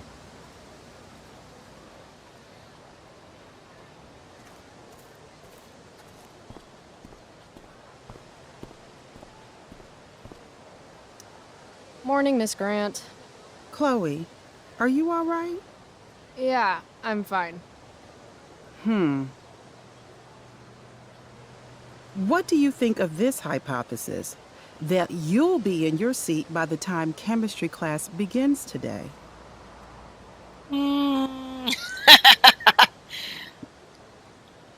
Don't want to ruin the mystery. Science is all about discovery, Miss Grant. Guess you'll have to wait and see. With all the change that's happening at Blackwell of late, I suppose I can appreciate your consistent wit, Chloe. What kind of change do you mean?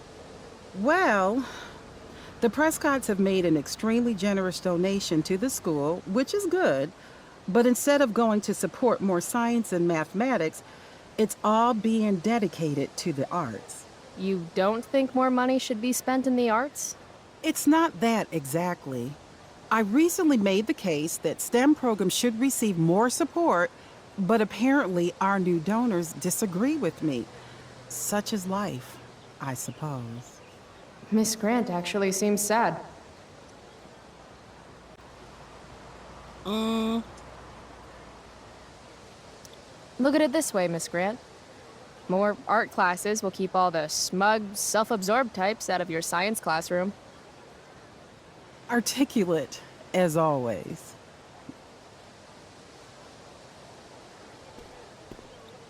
Alright, so now where are these picnic tables I was looking for? Probably on the other side of the hall. Need my DVD from Steph. I bet she's nerding it up with Mikey somewhere. Ah, there it is. I see him.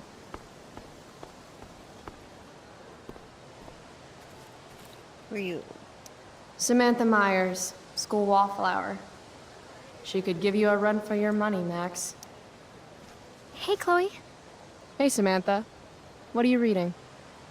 Who's Afraid of Virginia Woolf? I read that last year in Mrs. Hoyta's English class.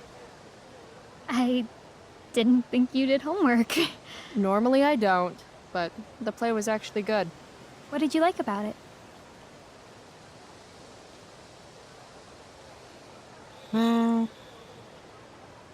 I don't remember Who's Afraid of Virginia Woolf. The story is about how relationships only work if people are willing to lie to each other. I'm not sure if you're joking. Sorry, I'm a little slow sometimes. I'm a little bitchy sometimes, so it's cool. People always say that. But I think you're actually... Sorry, Chloe. No one says anything like that. I don't know what I'm actually talking about. I bet.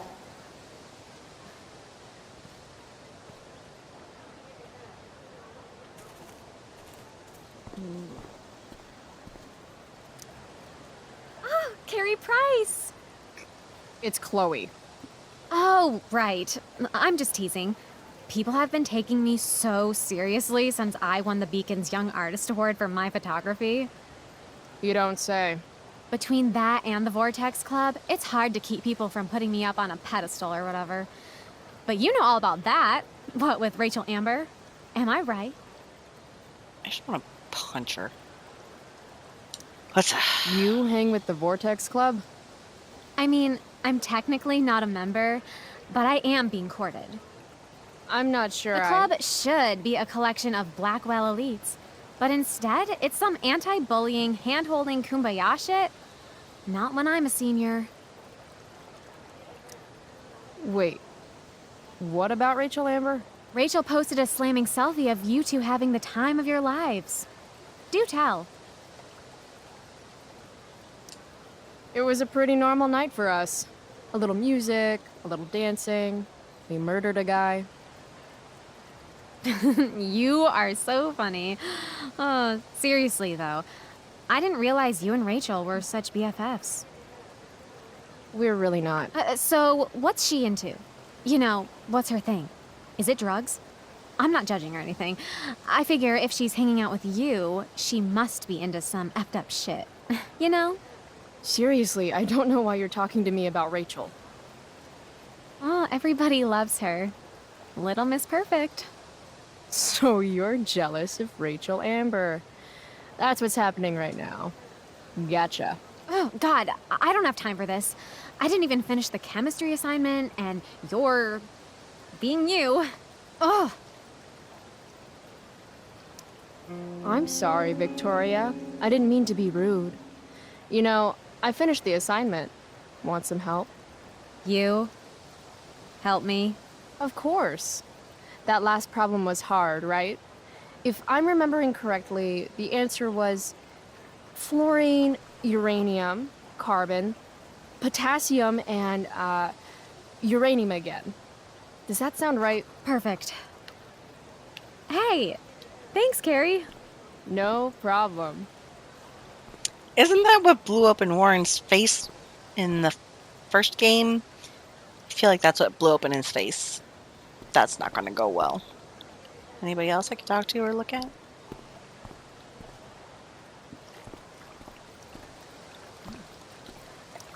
The future needs excellence. The future's an asshole.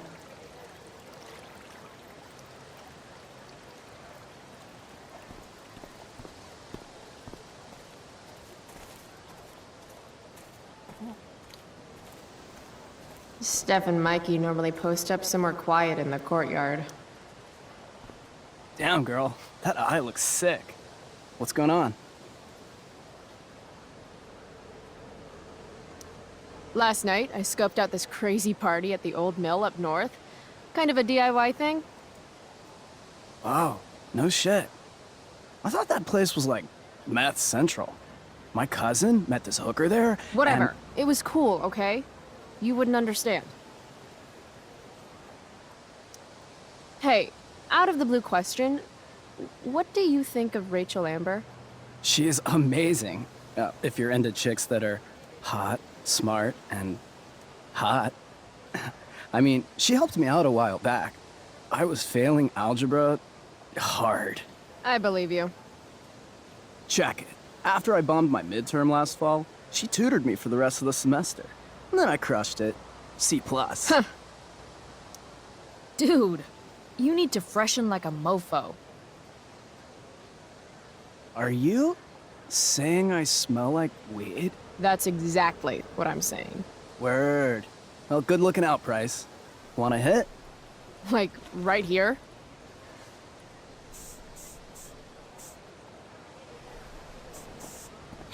Thanks.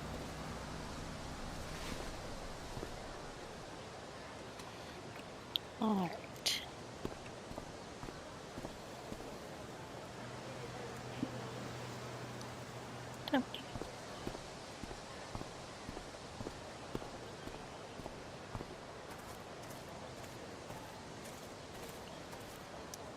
Chloe, I'd like to talk to you about wildfire awareness and prevention. Good morning to you too, Evan. According to the Department of Forestry, over 90% of this season's fires were caused by humans. That's a record high and completely preventable.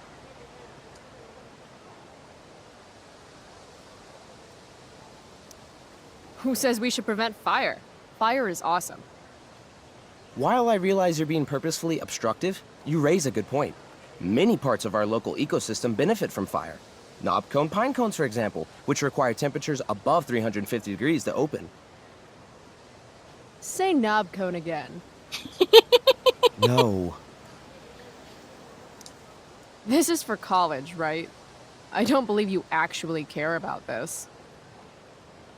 My interest in fire prevention is completely sincere. Besides, I intend to get into college on the strength of my photography alone. Do you think Rachel Amber would be willing to pose for my portfolio? She's so artistic. I bet she would be a dream model. What do you think? I guess. I gotta run. Wait, one last thing. Will you sign my petition to have a fire safety assembly at school?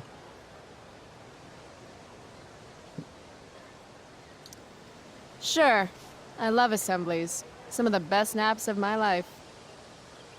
Wow, thanks. I did not see that coming. You being, you know, interested in complicated issues, helping out with the public. Do you want me to change my mind? No. How seriously am I taking this right now?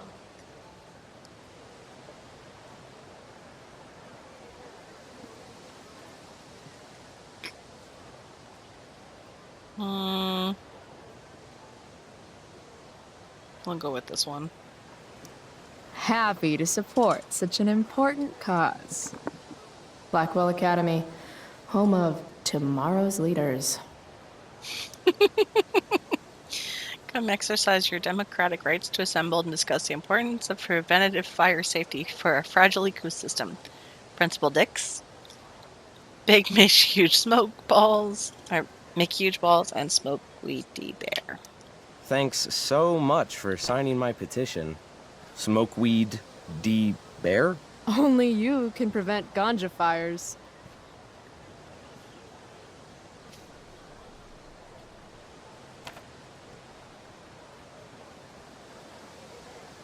Blackwell Academy, home of tomorrow's leaders. I say that because this S section now, when you go to them, it's going to be huge. All right. Might even take a full half hour. Okie dokie.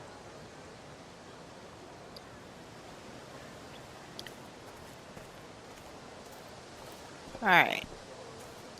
Let's get this party started. If I had known the Celestial Avenger was bloodied, I would have totally given him my potion. It was a skill challenge. Potion wouldn't have worked. Skill challenge? It's part of the tabletop game we play. You wouldn't understand. so explain it to me like I'm 5. Give me a break, nerds. I've heard of tabletop games. Cool. Got my DVD?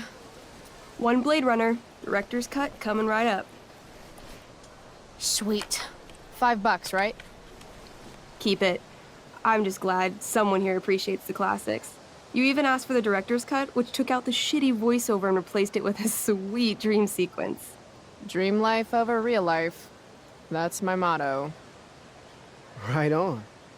Hey, do you know if Rachel's a gamer? Rachel Amber? You're asking me? Didn't you two go out last night, or was it just like a friend thing?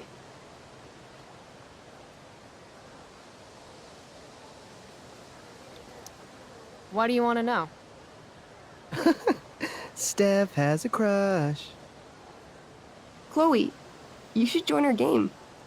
Yeah. I don't have 50 hours right now. Thanks, though. We're at the end of the campaign, so it'll only take, like, 20 minutes. What else have you got to do before class?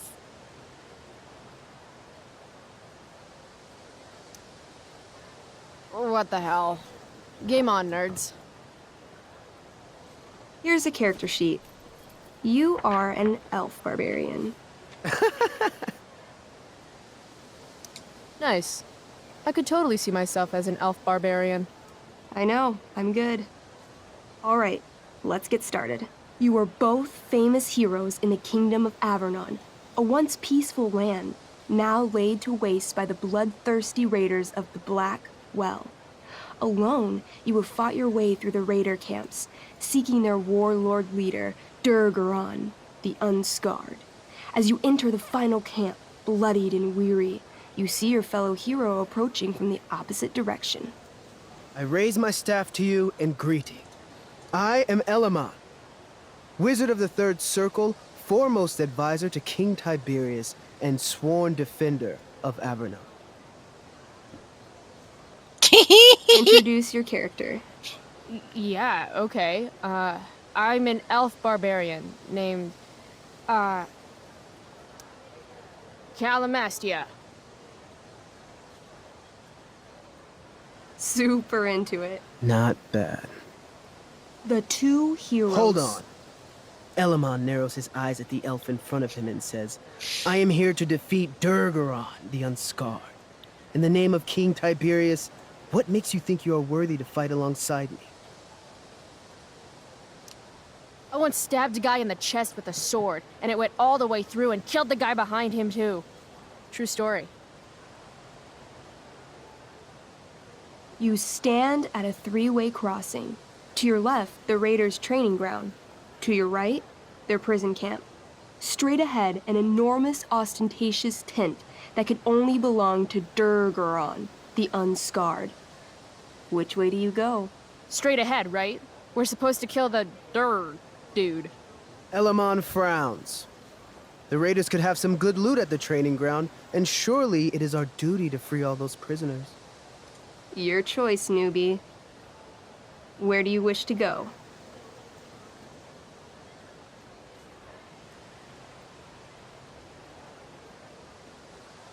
Guess it's time to free some peeps. Let's go to the prison camp. You behold a field of standing iron cages, each imprisoning a human villager, calling out for you to free them. Only a small, elderly dragonkin is keeping watch. He notices you, and in terror, runs into one of the few empty cages and locks himself in. Ah, poor little guy. What's a dragonkin? Dragonkin are like little dragon people. They're assholes. I bet he has all the keys. Oh, okay. Hey, shitface! Get out of there! The dragonkin hops up and down, shaking his ring of keys at you. He shouts in a strange language. Whatever he's saying probably isn't flattering. Got any useful spells in that robe of yours? Nothing that wouldn't blow up the cage and everything in it. Fucking cast fireball.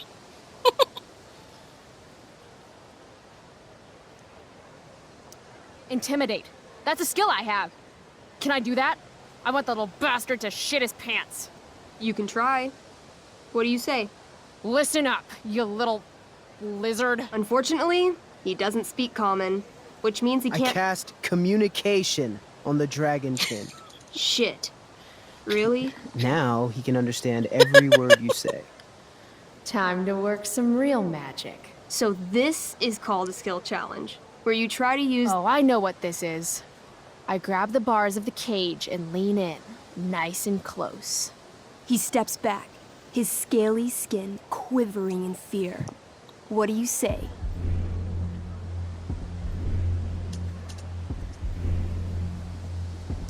You know what I love? Making shoes out of dragonkin. I point at my shoes. I'm wearing a pair, now. Air Dragonkins. There's something special about your scaly skin, how it's waterproof but also breathes. So comfy. He doesn't seem to like that idea. Neither do I. The Dragonkin pleads with you. Please don't harm me, tall one, but I cannot give you key. Durgaron much taller and meaner than you. You're short, I say. But you can always get shorter. Give me the key, or I'll chop off your legs and beat you to death with them. The Dragonkin cowers before you, looking left and right. He opens his jaws, and you think he's about to yell for help. I interrupt his yell by shoving my axe into the cage, pinning his head to the bars without hurting him. Then I say the following. This is going to be good. Here's what's up. I'm going to carve the skin from your bones. Then I'm going to turn your skin into a little leather handbag that I'll shove your skinless body into so I can carry it around with me wherever I go. That way, the next time some asshat refuses to give me a key I want, I can pull your body out and show them what happens. How does that sound? Wow. That was nuts. I'm going to give you a +10 bonus to charisma. Go ahead and roll. A small pool of urine collects under the elderly dragonkin as, hands trembling, it hands you the keys. Then it dies of fear. Awesome. Yeah! Go team! Why don't you start unlocking the prisoners? I'm on it. As you free them, the prisoners run away from you in fear. What's next? Loot sounds good. Let's go to the training ground. Sweet. Upon arriving at the training ground, you are spotted by a heavy-set orc who immediately shouts and points. There are a dozen raiders on the training field, all of whom raise their weapons and charge. Okay. So what do we do? I cast Urgel's Acid Blast. Overkill? Bam! You conjure up a wave of acid that washes over the charging orcs. Every raider suddenly starts screaming and writhing in pain. There's a sweet and sour kind of smell as the flesh melts off their bones like warm candle wax. Holy shit. You see why I haven't really needed a partner? The heavy-set orc sergeant still remains. He runs at you, swinging a massive warhammer. All yours.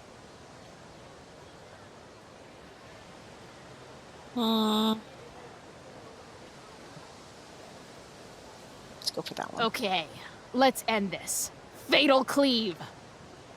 You swing your great axe downward with both hands. The orc blinks, then splits open like a hot dog bun. Fuck yeah! I'm awesome at this game. It's going well. What about the loot? Well, as the training ground is now a roiling pit of acid, it's unlikely any loot survived. Dang. Don't worry, Elamon guy. We all make mistakes. Elamon nods. Calamastia, the elf barbarian, is most wise and forgiving. What's next? It's tent time. You enter the tent to find Durgaron, warlord of the Raiders of the Black Well, sitting comfortably at his throne. He's a huge red-eyed minotaur, swathed in a fine black cloak, gripping a two-handed sword that's easily 6 feet long. His laughter bellows, "Wah ha ha ha ha ha ha. Your lands and people are already mine. Your deeds here mean nothing. Your kingdom was weak. You are weak." What an asshole. I got this. I cast Zael's cataclysmic cone of fire. The fire fizzles out on contact. Durgaron laughs again, holding up his right arm to show off his bracer of fire immunity. Shit! All of my battle spells are fire-based. Except for, you know, Acid Blast, which someone used unnecessarily to show off for Chloe. Calamastia? What'll it be? I guess this one? Holy shit! Annihilation Strike.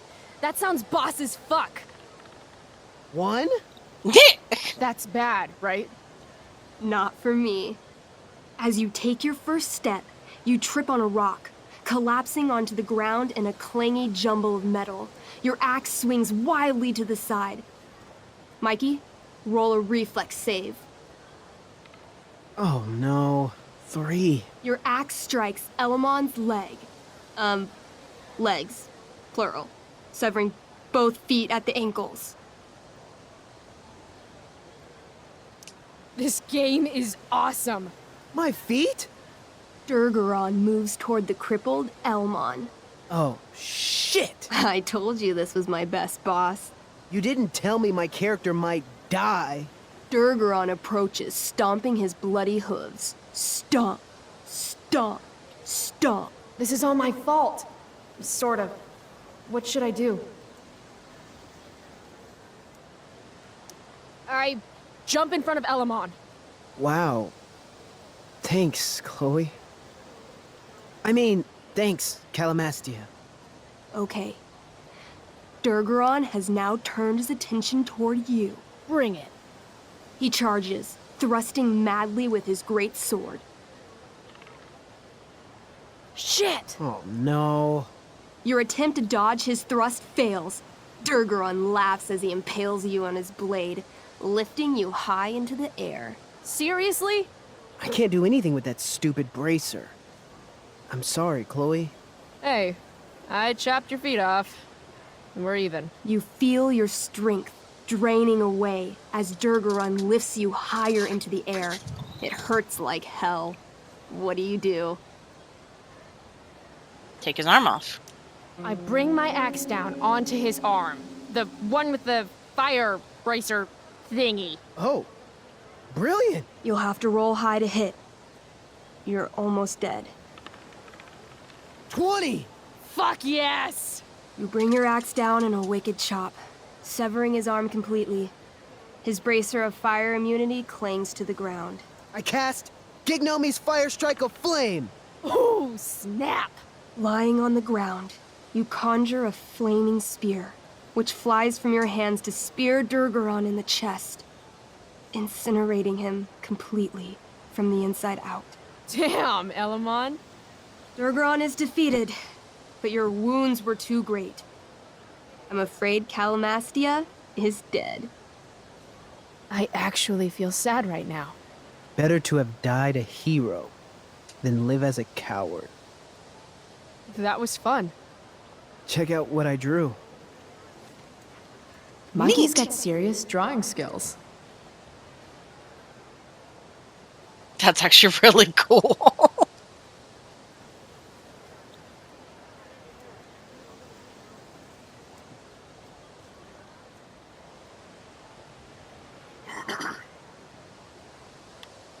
Glad you enjoyed it, Chloe. Yeah, I'll adventure with you anytime. We'll see.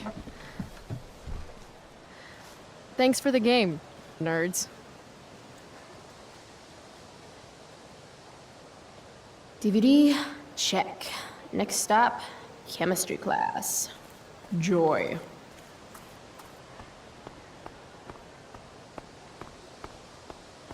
Anything else I can look at while actually?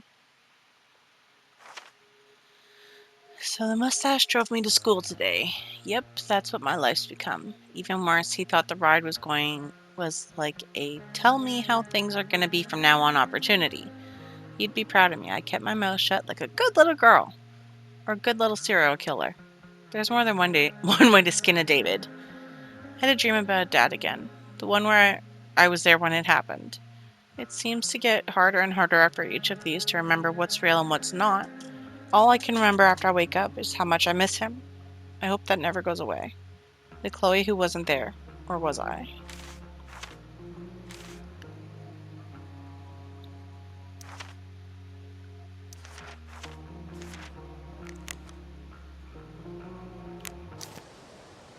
Alright, to chemistry, class psycho. The Tempest posted everywhere. Evan's work is actually pretty good. I'd never tell him that, of course.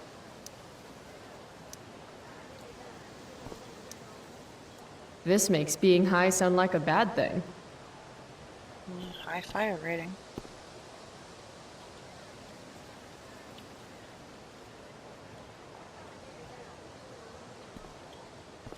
Oh, it's just the info sheet. I was like, what else is flowers?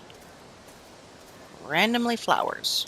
Flowers always make me think of springtime, which makes me think of summer, which makes me think of getting the fuck away from Blackwell for 3 whole months. I love flowers.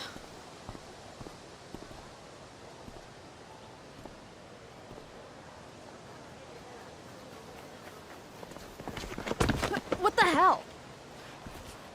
What have you got here, Twitch? Don't call me that! True North. A jock so dumb he makes jocks look bad. Guess Nathan Prescott made the shit list. Oh, wow. This is some really weird crap, Prescott. It's not yours. Give it back! I hate that you're on the team now. You're such a loser.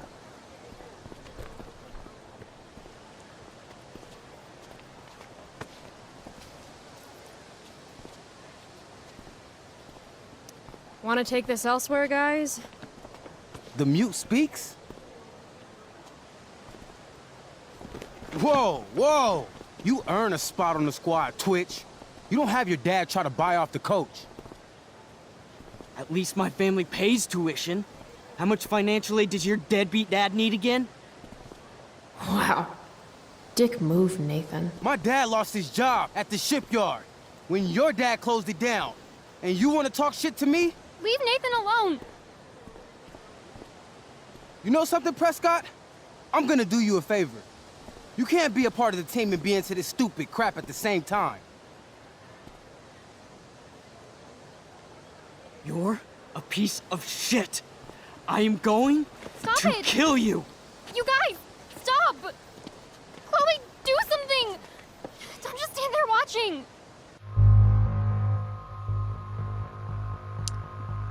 Part of me wants to say stay out because Psycho Tweaker from first game, but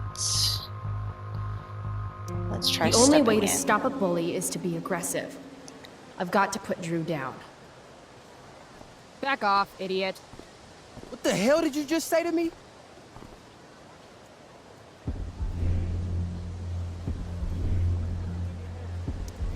Idiot. You're not used to a word that big, are you? Don't be scared. You're seriously defending Nathan Prescott? How about picking on someone your own size? Which I hear is pretty small. You're such a crazy freak. Mind your own business. You have no idea how crazy I am. Keep pushing and find out. You want a piece of this? Please. Kicking your ass is going to be a piece of cake. Did you just laugh? I did. Chloe just owned you. Shut the fuck up, fresh meat. You shut the fuck up. Go Samantha. Guess you got lucky this time, Prescott. Had 2 girls show up to save you. Take your pervy picture book. Are you okay? You think I need help? From you? You're welcome. Are you alright? Thanks for sticking up for him. People think just because of his family. Everything okay here? No problem, Skip.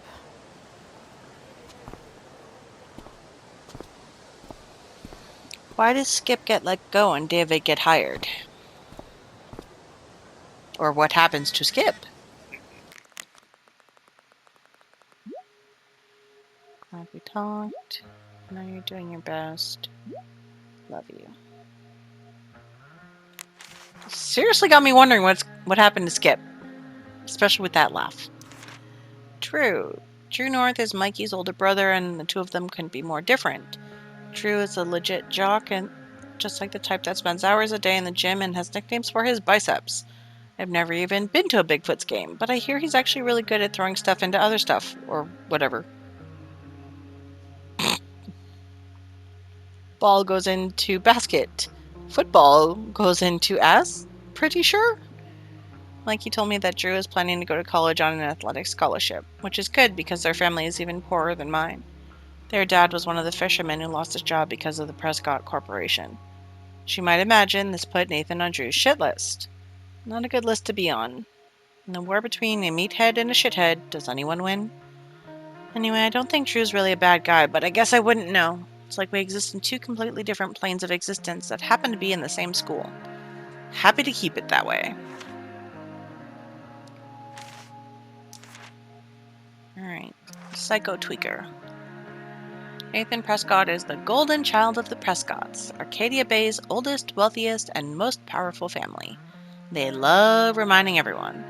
Nathan's dad does something nautical related. I think it has to do with murdering baby seals and turning them into death rays for the military, but I can't remember the details. Whatever the case, there's a lot of people in this town who hate the Prescotts, including all the fishermen he put out of work. And you do not want to mess with fishermen. They smell. Nathan is odd. He's extremely privileged, yet dark and brooding. Even though he's a dick, I can't help feeling bad for him sometimes. He's really just a weird little dude trying to figure out his shit, but he has to pretend to be all this stuff he's clearly not. Like an athlete or a cool kid. You can tell it fucks him up inside. Of course, the best cure for feeling bad for Nathan is to actually talk to Nathan. Then you remember what a wonderfully punchable face those Prescott genes gave him.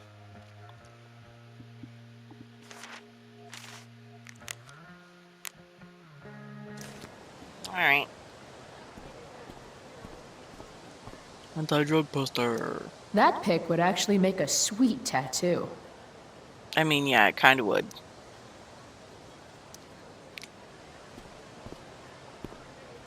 Maybe if I delay going inside long enough, Blackwell will be overrun by future excellence. And by future excellence, I mean mole people.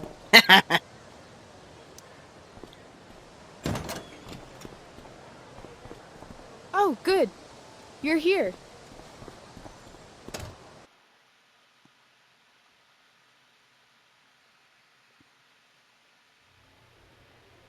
I do beseech you, chiefly that I might set it in my prayers.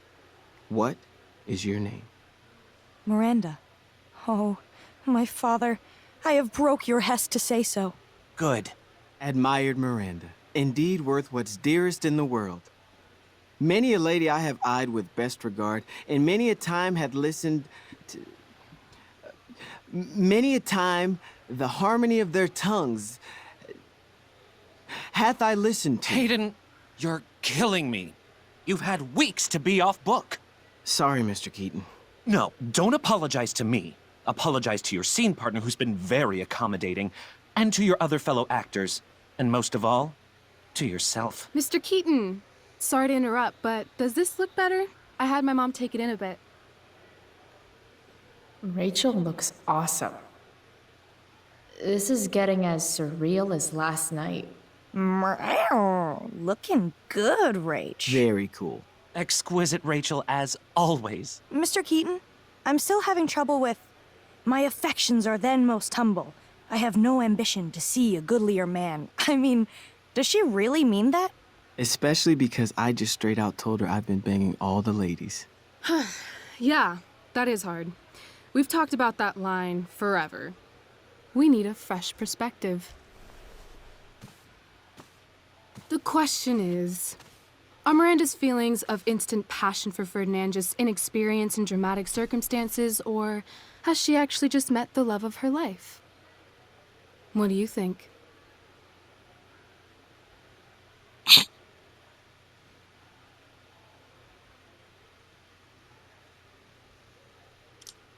Sometimes, when you meet someone who's going to change your life, you just know it, I guess. Also, you've got parents coming to see the show, right? At $20 a ticket, it's gotta be true love. Wow. A romantic and a cynic. That actually kind of helps me. Thanks. Thanks, Mr. Keaton. Later. See you later, guys. Oh no. I have first period improv with a class full of freshmen now.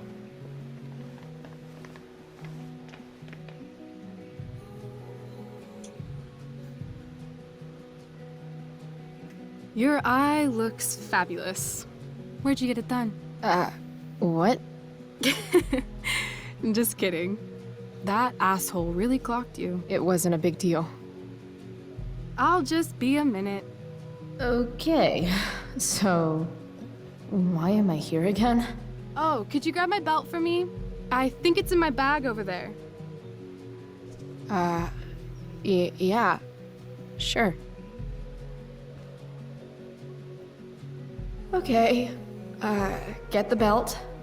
Don't say any stupid shit and don't, like, fall down. Should be doing. Hey now, sharing is caring.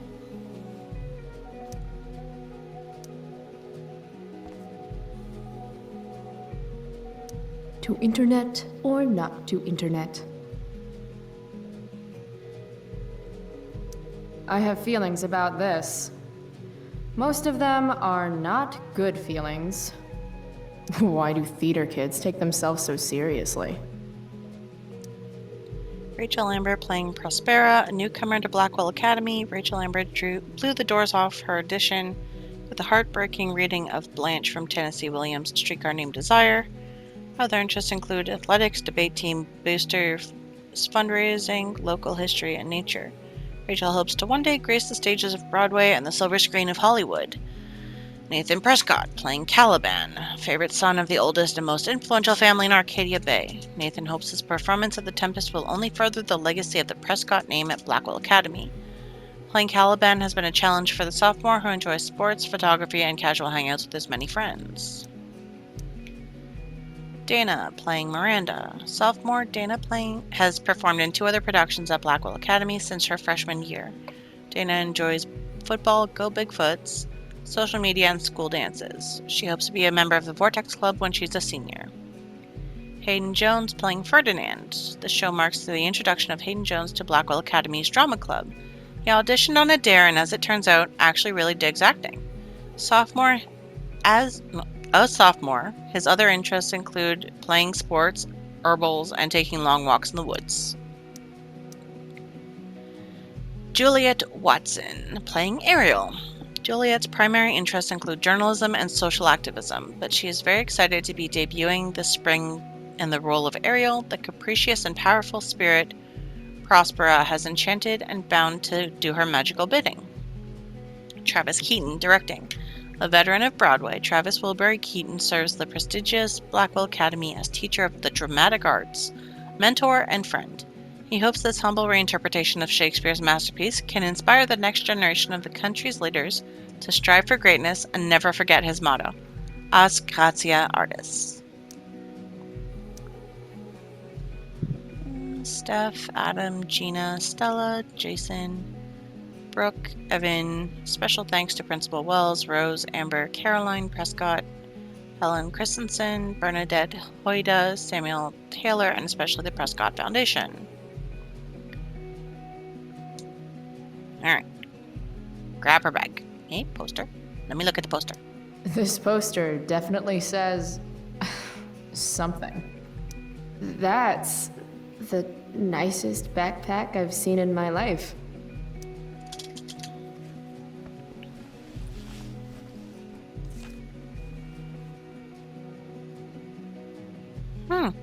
Rachel looks so happy here.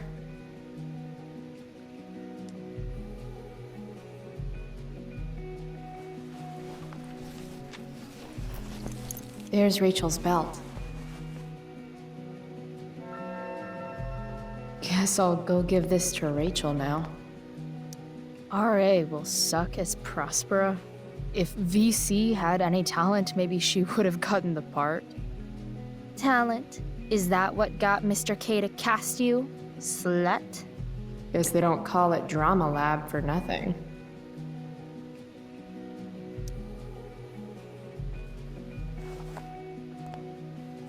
What to say, what to say.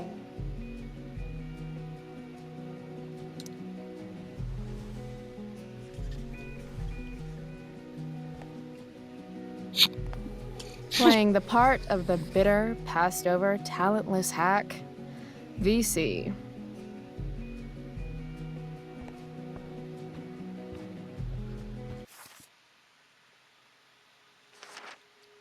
Have I ever told you about Nathan Prescott, aka Spoiled Dick Baby?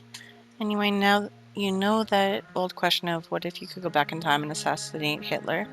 Well, I worry I just stopped that assassination when I got between Nathan and an ass beating by Drew, football jock and all-around angry teenager. Maybe I'm getting soft in my old age. Spoke to Elliot too. He was super nice, as always. He wanted to hang out, as always. And I was non-committal, as always. Poor guy, he's super persistent. It must be hard trying to give a shit about me. Speaking of giving a shit. I actually played a game with Steph and Mikey this morning. It wasn't terrible, but I'm not sure I have the energy to consistently care that much about anything. Probably should be concerned about how little shit I give these days. But would that mean giving a shit, would it? Chloe, the catch-22. Alright, how do you describe Rachel Amber? The ghost of student present. Woohoo. I've been trying to find the right words ever since we met. The crazy thing about Rachel is that I really should hate her guts. I mean, she's a straight-A student, beloved by everybody at school, including students and teachers. She's super into acting, and I hear she even does modeling on the side, which I imagine her district attorney dad and Stepford housewife mom support her in. It all sounds like a recipe for awfulness. And yet, Rachel somehow is nothing like the privileged golden child type you'd expect. She's not like any type, actually. She's probably the most surprising person I've ever met. And that's not just because when we met, she was helping me take down a skeevy assholes at a rock show. But it's just this feeling she gives off. Like when you're with her, anything is possible. Fuck it. It really sounds like I have a crush on her, doesn't it?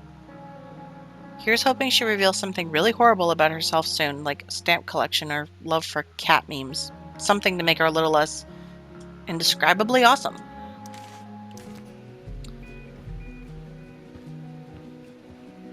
Sweet caller, Pepe. Should be life is drama. I guess the Prescott donation doesn't cover this. If I'd known acting meant getting to play with weapons, I totally would have auditioned for the Tempest.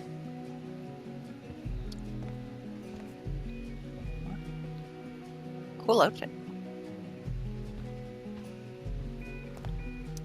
Rachel Amber, drama star and guardian angel. I still can't believe that was her last night.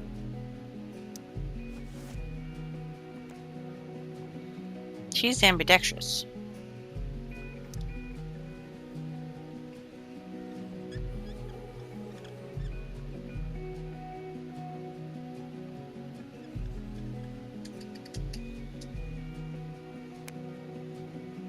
Just keeping it real.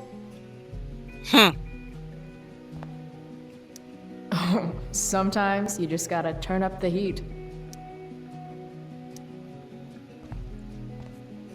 I'm gonna guess it's from Logan.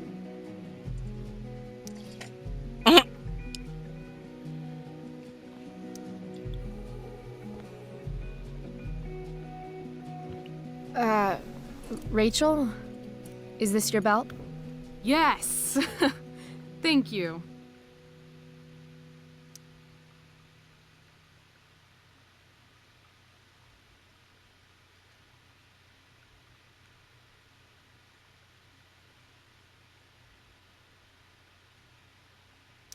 I really liked your costume. Thanks. So, Did you bring flowers for my dressing room? How about a belt instead? Perfect. She's already wearing a belt. I'll let you finish changing now.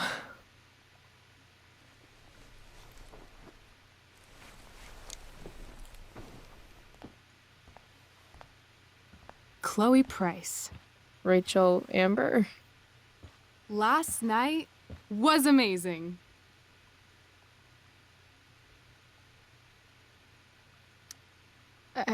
I'd never seen Firewalk live. Pretty fierce show. We'll have to do it again. To tell the truth, I went to bed last night wishing it never had to end. But then I thought, why? Why does it have to end?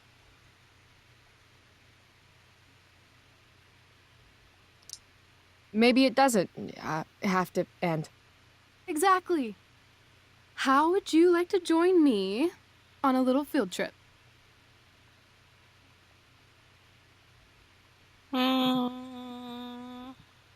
Sure. Fuck yes.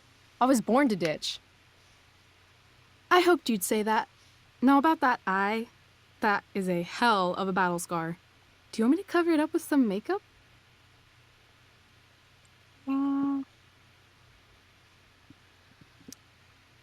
Yes, please. People won't shut up about it.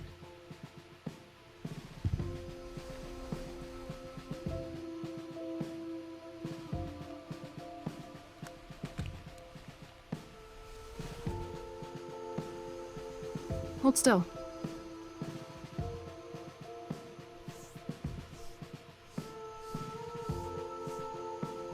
This is a lot of makeup.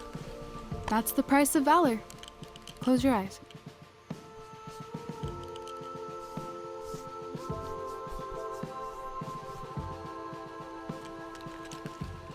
Much better.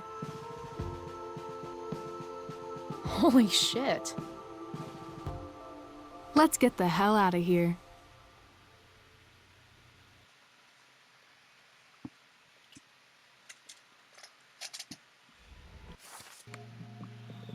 Well, let's get this ball rolling.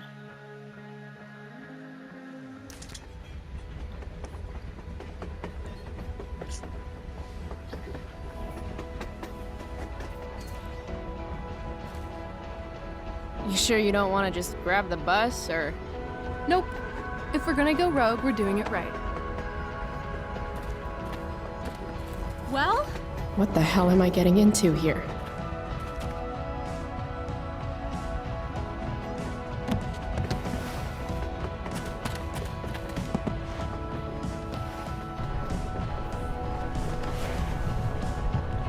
Where does this thing go? North? Maybe we'll end up in Seattle.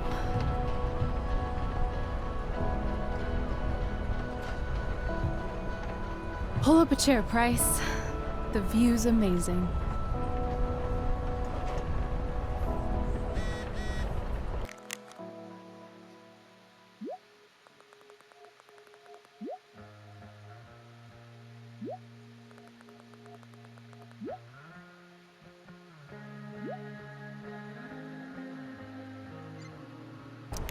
Great.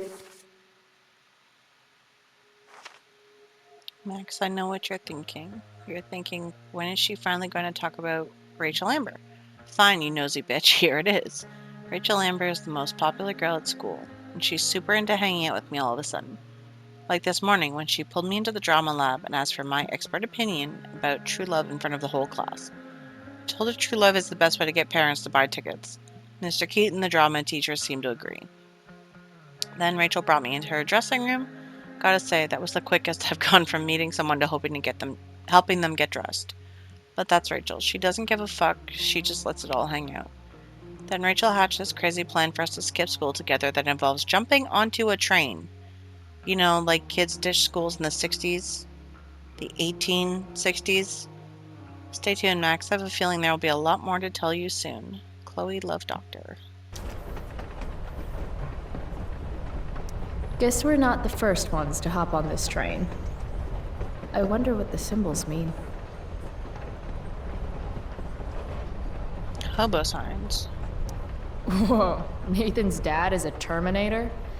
That totally checks out. Shipping widgets R Us, 601 Highway 36 South, Lower Moreland.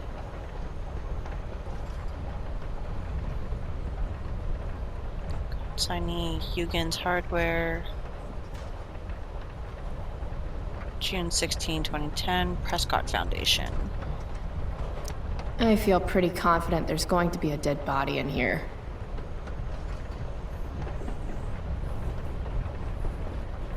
There's my chair. Just another typical day, skipping school, with Rachel Amber.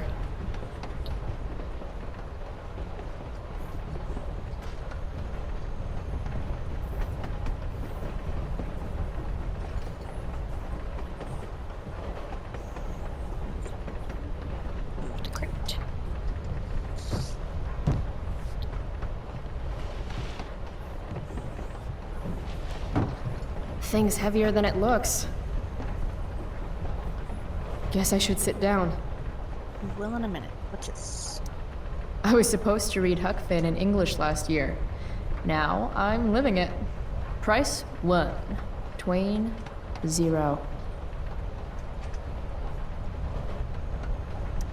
I see humans, but no humanity. Everybody is somebody, but no one wants to be themselves. Some preachy graffiti up in this train.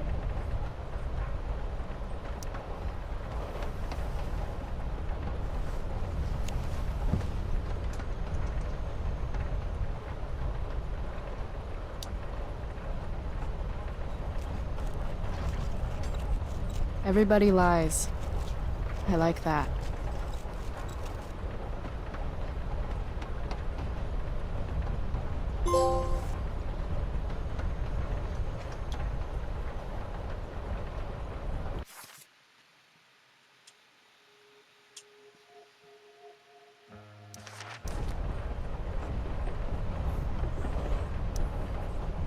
All right, Chloe. You're on a freaking train with Rachel freaking Amber. Play it cool. Is this nervousness? Is that what this feeling is? Wish Max were here so I could ask. Should I make small talk? Is that what people do?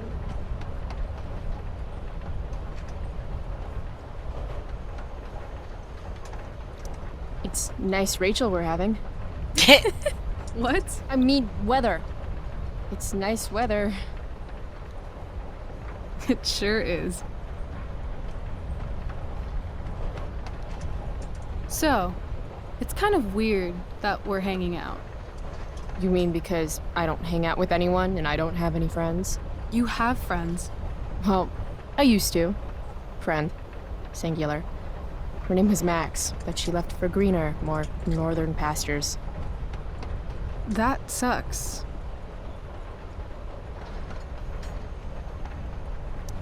Hey, so I want to say thanks. For pulling you out of school?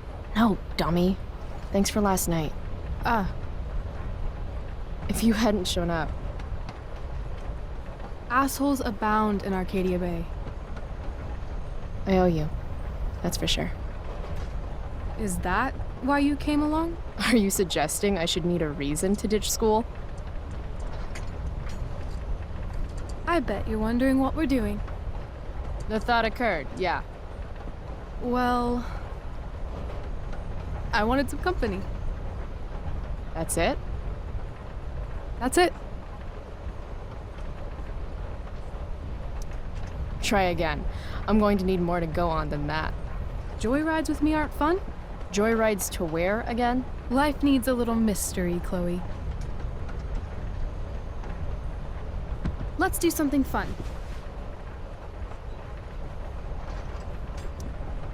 Okay, I'm listening. 2 truths and a lie. What? I think we should play 2 truths and a lie. It's a game where each person offers up 3 facts about themselves. 2 of which are the truth, and 1 of which is a lie. Right.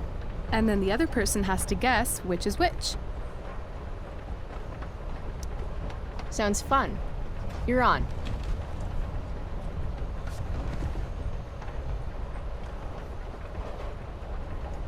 I'll start.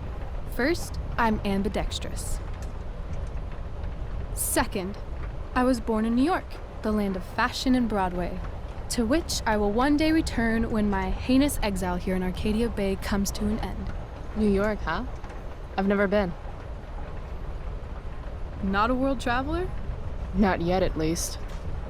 If you could travel anywhere, where would you go? Russia, Greece, Kathmandu? Kathmandu?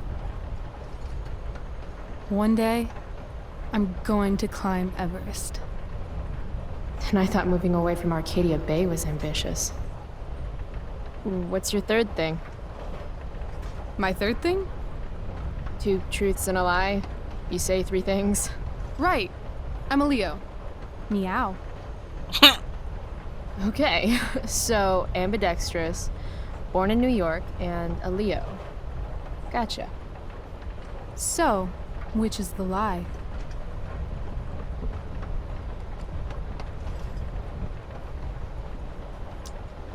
You seem more like a Cali girl to me. Damn, Price, not bad. Long Beach, in fact. West Coast is the best coast. I've only ever lived in Oregon, so nothing to compare it to, I guess.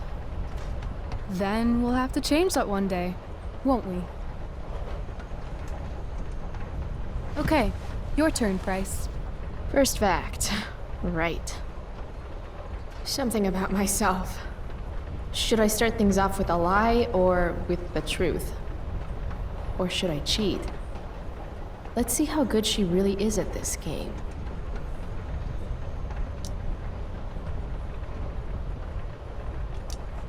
I used to want to be a pirate when I grow up.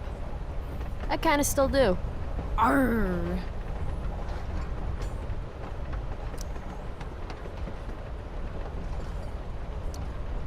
Sad to say this, since you're a Leo and all, but I'm allergic to cats.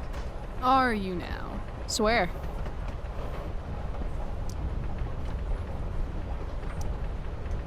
I love science.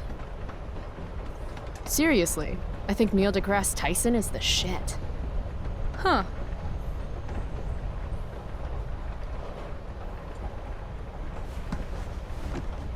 You're hella mysterious, Chloe Price. Hella? Who says that? It's a Cali thing. Anyway, I think I have your number. Of course you wanted to be a pirate. Sail the open seas, buckle swash, plunder secret treasure. So, pirate, obviously true.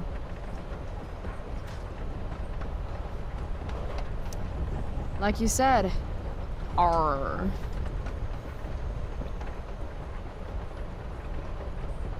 Okay, you say you love science, but you are failing chemistry. You're saying failing chemistry means I hate science? Or that Blackwell doesn't inspire your best work. That place is a hellhole filled with shit, where shitty people go to be shitty to each other and themselves. Tell me how you really feel, though. Anyway, school sucks, but you love science. I'm gonna say true. Which brings me to your alleged cat allergy. Alleged? I'm calling lie. Why is that? I mean, maybe you're allergic, but I've passed by your locker a few times, and I've seen that old photo of a cat you keep in there. His name was Bongo. He was a gift from my dad. Did he pass away? Yeah. My dad died 2 years ago. I thought everyone knew that. I meant Bongo. Oh my god, of course, that's what you meant. I'm so sorry. Hey, that's okay. Awkward moment of the year? Definitely. So, If my math is correct, you told me 2 truths and 1 lie. What? You expected me to cheat? Winners make their own rules, Chloe. You are crazy good at this game. A lifetime of studying the human condition. Well, I'm impressed. I bet it's hard to impress Chloe Price. I'm gonna feel good about that one. When your dad is the district attorney, I guess lying is something you're used to. Seriously? Seriously. I know who to call if I need to get out of a ticket then. Not that I have a right of my own. Car first, embarrassing number of moving violations second. Hey, thanks for trusting me. Trusting you? You played the game. And not everyone would admit to wanting to be a pirate. Pirates But are awesome. eye patches are so cool. And rum is delicious. Yes, it is. I guess. You opened up a lot. That's all. It's not a big deal. Hate to break it to you, but Chloe Price is not exactly renowned throughout Arcadia Bay as a bastion of trust and empathy. Trust doesn't exactly come easy to me. Maybe if you'd had my life, you'd understand. No, I get that. On the other hand, I got on this train with you, didn't I? Fair point.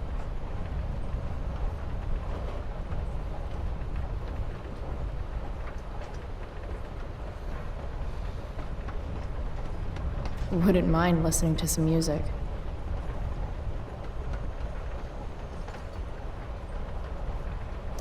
Hey, wanna listen?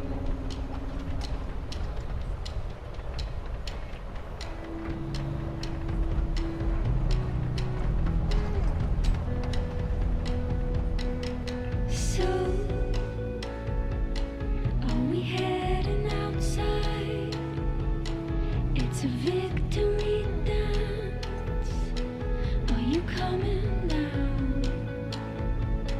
Now the start is in sight. Raven. Now history sides with the common man. Are you one of us? Are you one of us?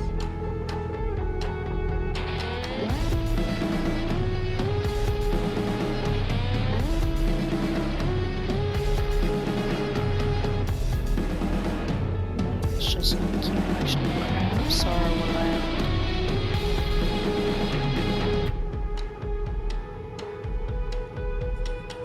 I'm done with creatures online.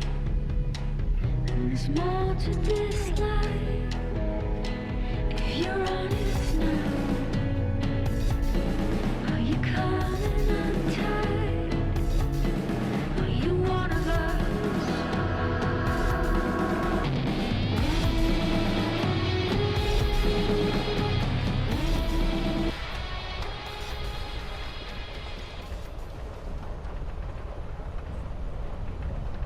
Pretty cool music. Cool bracelet. I've had it, I guess, since I was a kid in Long Beach. It reminds me that there's more to experience out there than just Arcadia Bay. Maybe one day I'll go back to Long Beach. Or anywhere but here. Maybe sooner than later. Me too. Arcadia Bay can suck a bag of dicks. Sometimes I feel like I've got no reason to stay. Don't be surprised, Chloe, if one day I'm just out of here. Let me know if you need an accomplice. Check it out! We're here! What? Where is here? Jump and find out! Did you say jump? Jump! Fuck it!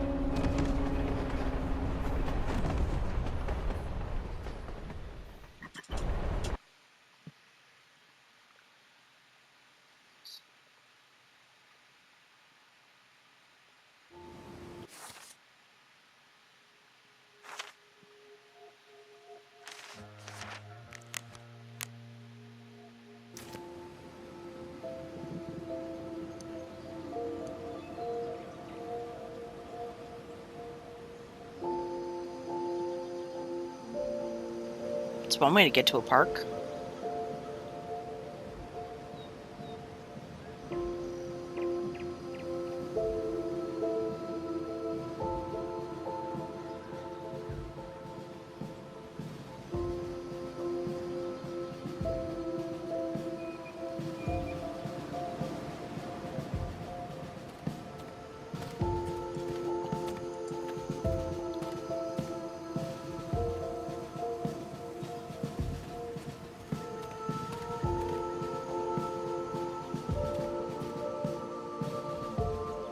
Northwest Valor.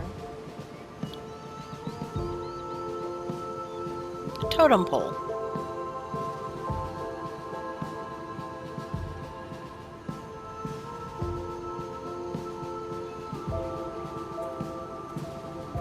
Hey, it's actually a pretty nice view. Glad you approve.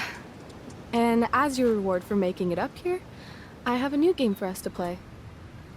Another one? I like games. Deal with it. This is one I learned in theater class. It's all about improvisation. So far, what I've learned about you is that you're into acting, lying, and playing games. What's your point? That you're either full of imagination or full of shit. Let me know when you figure out which one. This game involves spying on people from afar. Luckily, we got some high-tech surveillance equipment right here. Let's fire it up.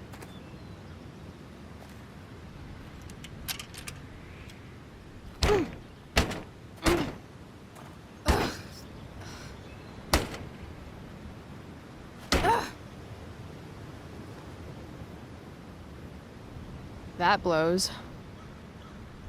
Well, shit. That was my last quarter. You? Quarterless. Damn. Hey, maybe I can MacGyver something up. I've been told I'm pretty handy. Oh yeah? Let's see what you got.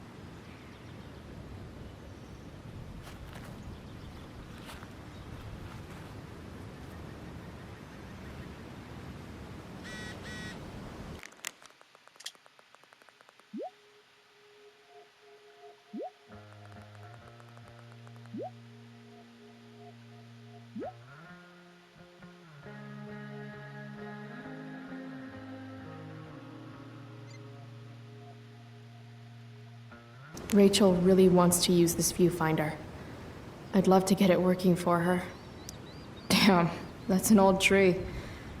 Wait, does this sign say butt rot? Yes, it does.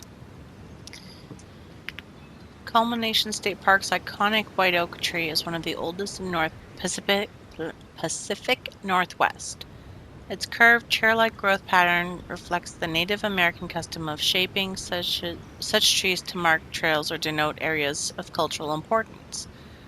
Estimates age the tree at 400 to 450 years old. Though interior butt rot, polyporous Dryophilus prevents more accurate analysis.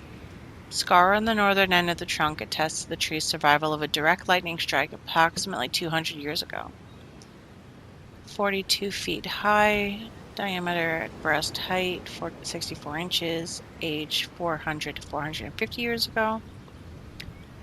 Trunk cross-section, narrow rings indicate times of drought, disease, or regrowth from wildfire.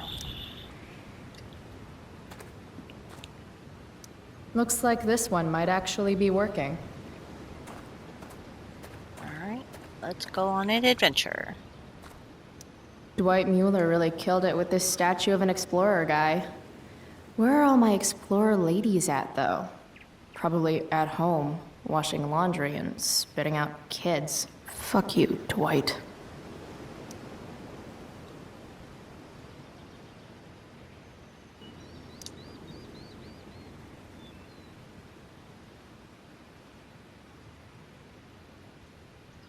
Was this how historic axe murderers searched for their next victim?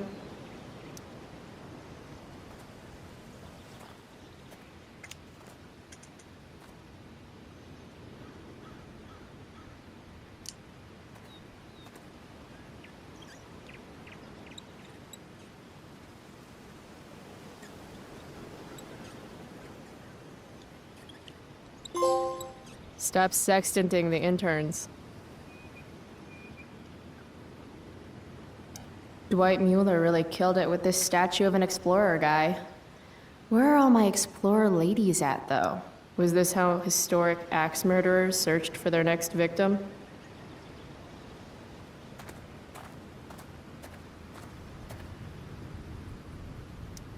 Huh. Looks like I might be able to pry it open with the right tool.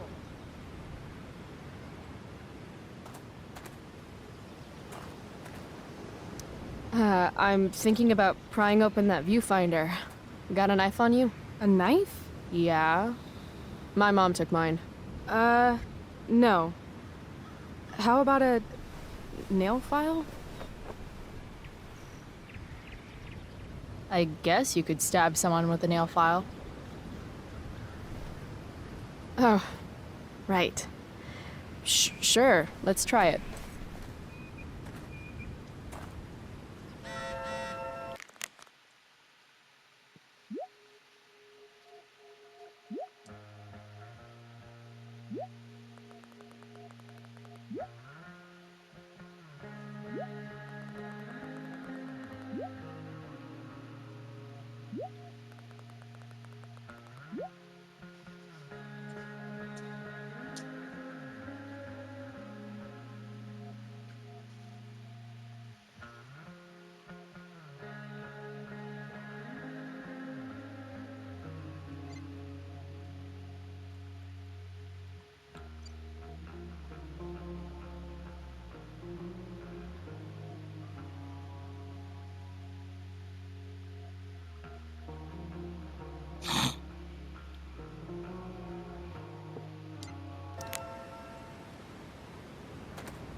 Damn it.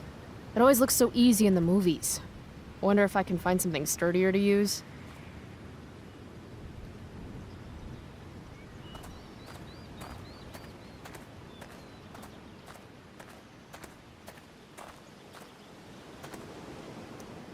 Yuck. Cliche much, AW and BW?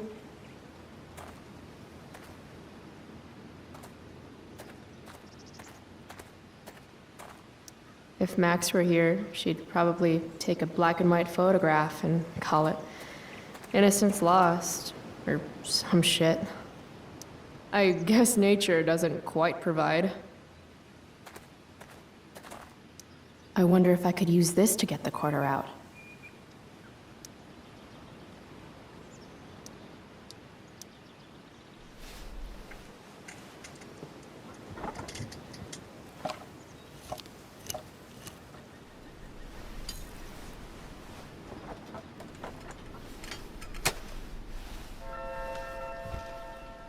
Stealing a dedication plate takes persistence.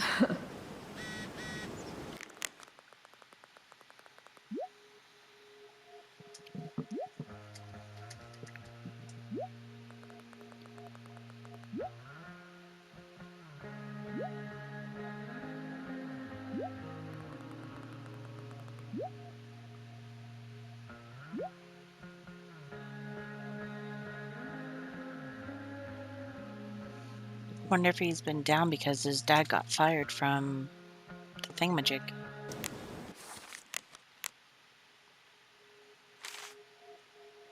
Did we ever play Two Truths and a Lie? You would have been terrible at it. We would have called it Two Truths and... Oh god, can I take it back? Sorry for lying, please, the guilt hurts.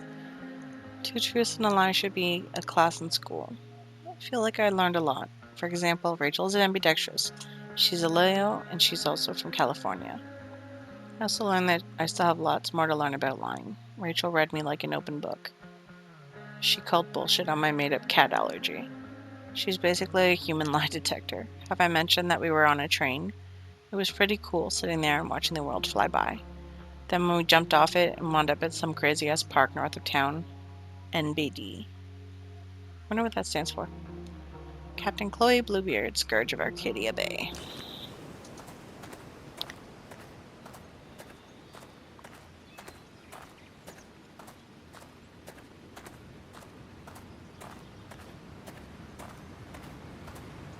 Wrong one. Prescott power, activate.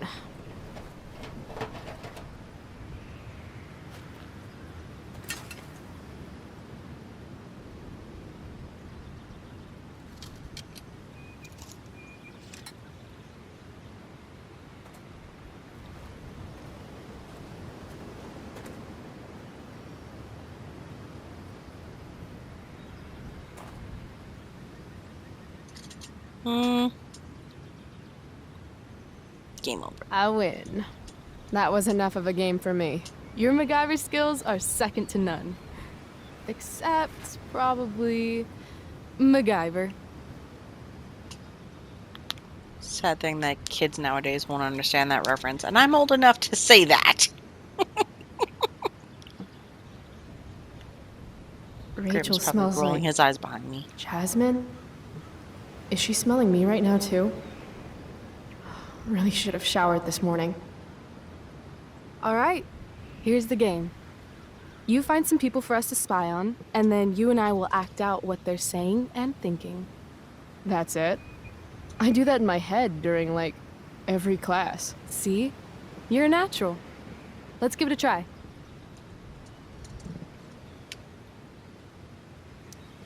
Hey, what do you say we barbecue some squirrels when we're done here?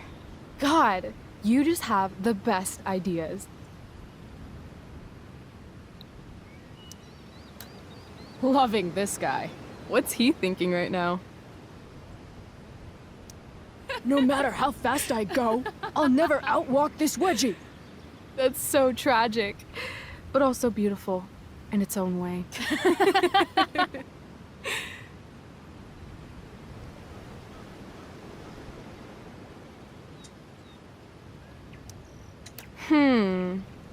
What's going on with these two?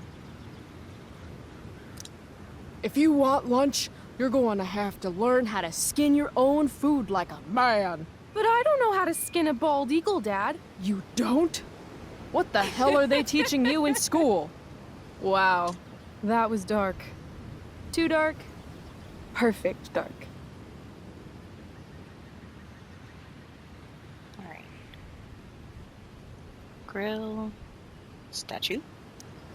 They totally stole my third-grade art project.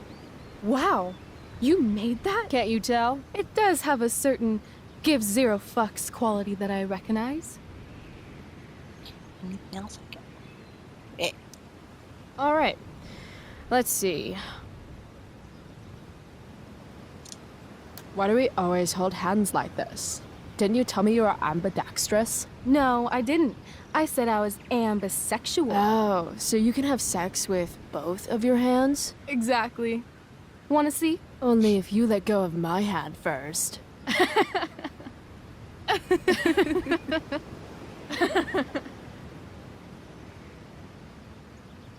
This is fun. Who's next? Oh, sorry. Didn't mean to hog the viewfinder.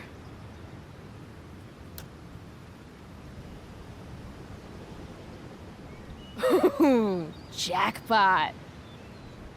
Commence makeout session in 3, 2, 1. Nailed it. Damn, they are really going at it. Oh, honey, I think we used the vibrating bed for too long. I'm totally seeing double. Rachel? Hey, are you all right? What are we doing? Excuse me? Last I checked, you're supposed to be Chloe Price. Yet we've been ditching now for hours, and we haven't even gotten wasted yet. That's got to be against some school ditching rule. Hell yeah. The honor student wants to show the school delinquent at a party? Be my guest. How gracious of you.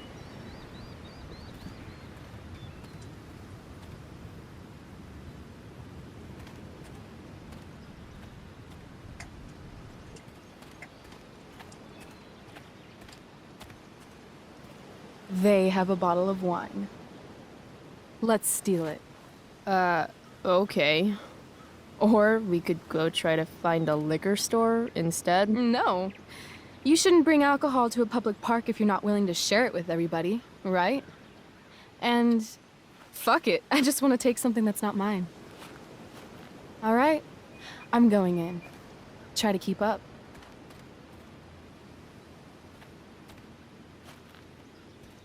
Can we help you? Oh my god!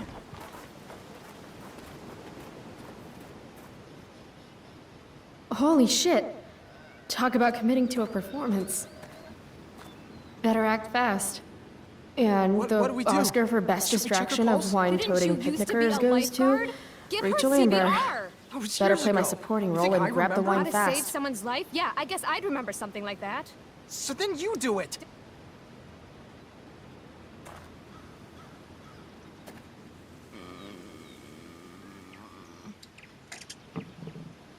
Oh, thank God. Please, this girl is in trouble. Go get help.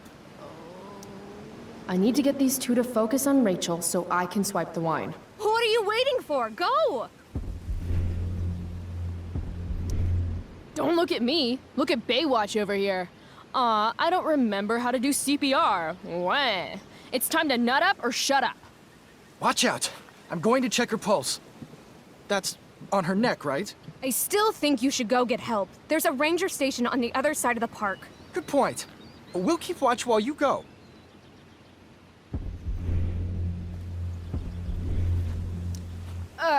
Look at all the time we've wasted already.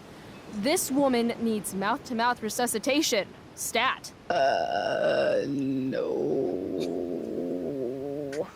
Yep. Definitely needs mouth-to-mouth. Okay.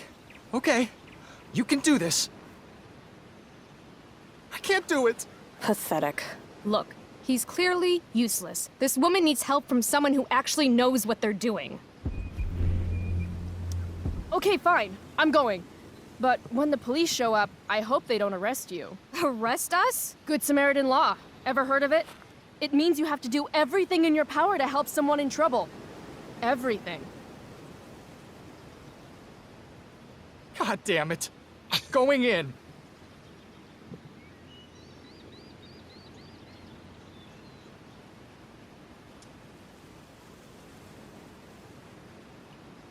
That's not how you do it, my dude. Hey, wow. I'm all better now.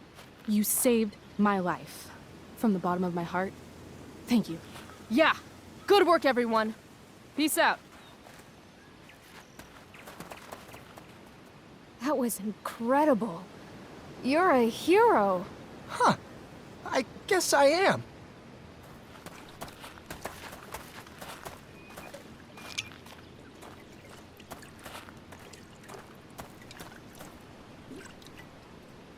Here. You earned this. Thanks.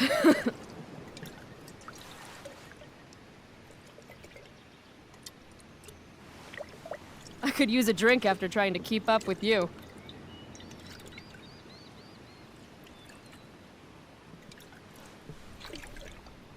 I am excessively sober right now. Right. Okay. Guess we're leaving now.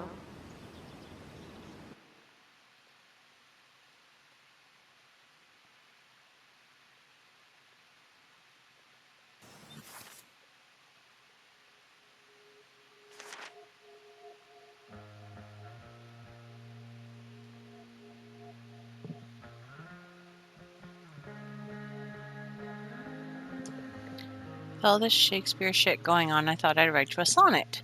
Then I realized that rhyming is hard and nothing rhymes with Rachel, which seems fitting, given that I've never actually met anyone like Rachel before. With Rachel, everything is a game of some kind. I had to use my breaking and entering skills to get this viewfinder working just so we could spy on peeps at the park. Rachel was hilarious making up dialogue for them. I actually held my own mocking some tight shorts wearing Speedwalker. After we watched some old couple suck face, Rachel decided it was high time we unsobered ourselves. So we hatched a plan to steal wine from these yuppie picnickers. And since it's Rachel, the plan involved elaborate acting and more improv on my part. I killed it, once again, I'd still never be caught dead on stage, but this type of acting I can get behind. Our hard-earned wine in tow, we journeyed forth in search of more funny games. Chloe the Unsober.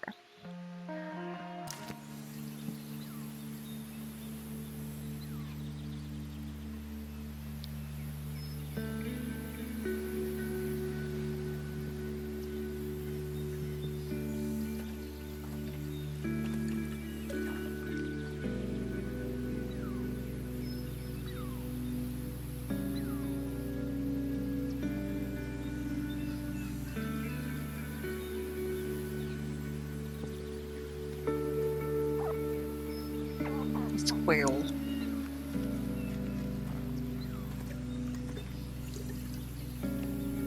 Whoa. Hey, check this out. What?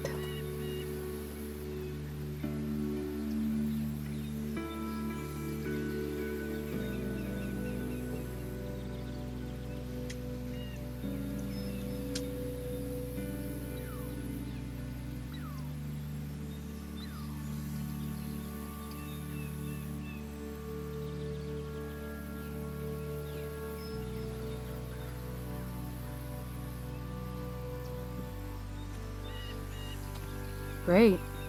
It's a pile of trash. Yeah. An awesome pile of trash. Let's explore. You have fun, Chloe. I'm gonna go sit down. Rachel's been acting kind of standoffish ever since we left the park. What's her deal? Obviously, she's upset.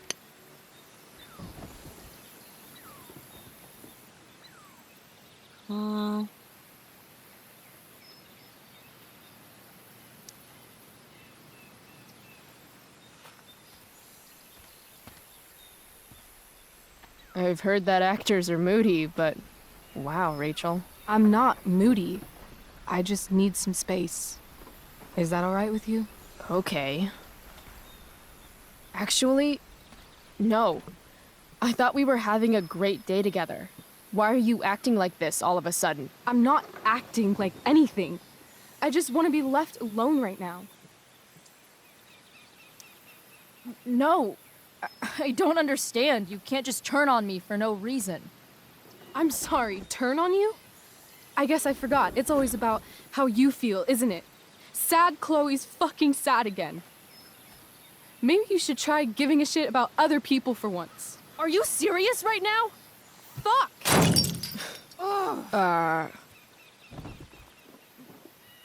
Okay. I still have no idea what's going on with Rachel, but apparently she gets smashy when she's angry. I can work with that.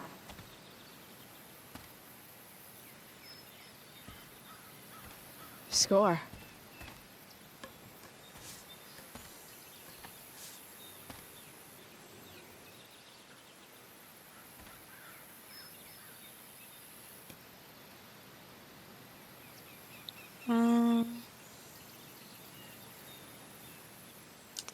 Hey, check it out.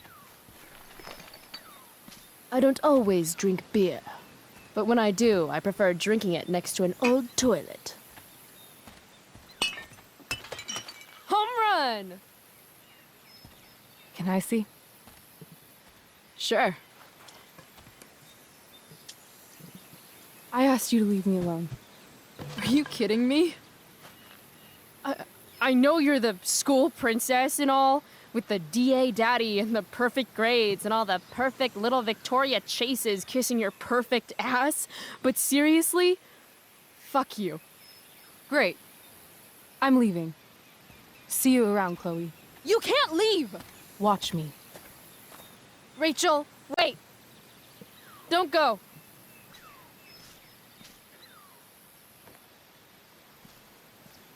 Why not?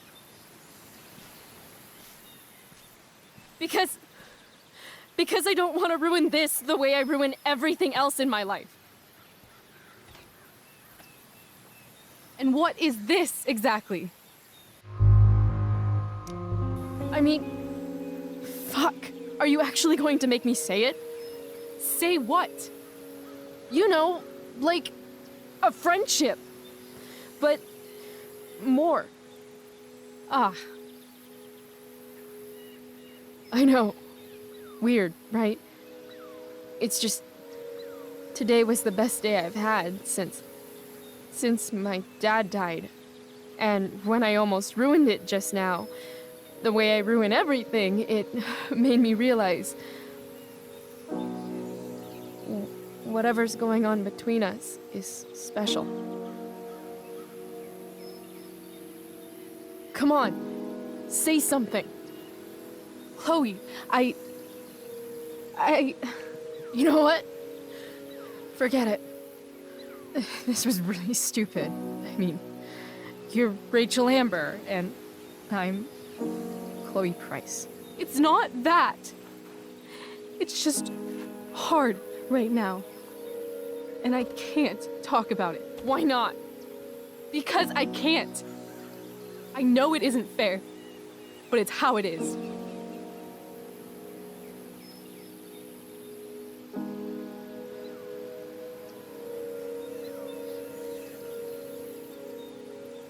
Goodbye, Chloe. I feel like I fucked up. Oh well. It is what it is.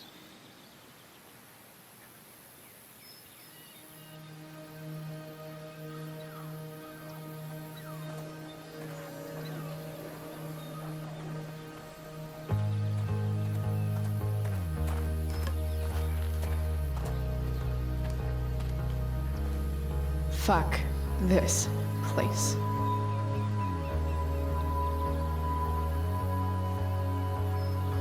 Smashy, smashy.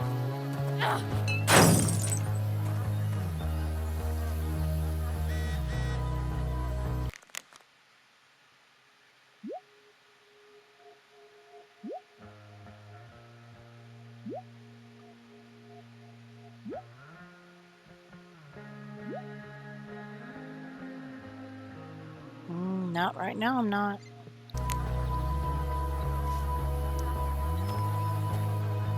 You know she's fake. You can't take your eyes off her. Who else do I know who fits that description? Fuck off, Rachel.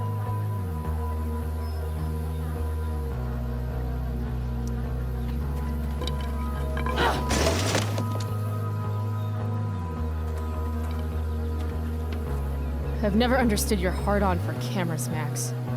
You took 1,000,000 pictures of us, and not one of them showed that you were gonna leave when I needed you most. Fuck cameras.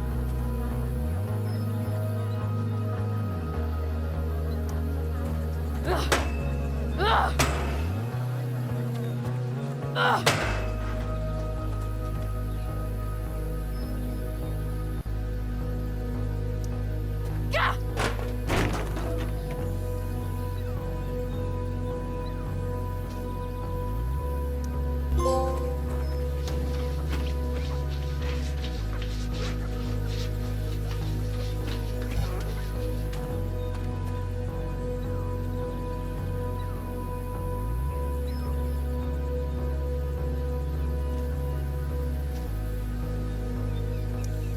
If you want to rip a family apart from the inside, it's important to bring the proper tools.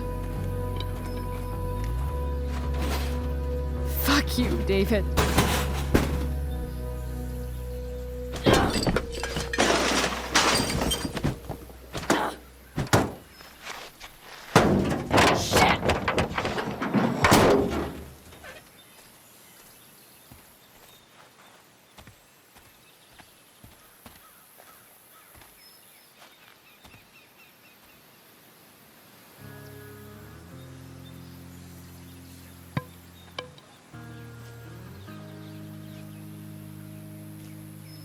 Dad.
Jeebus, Murphy on a bagel.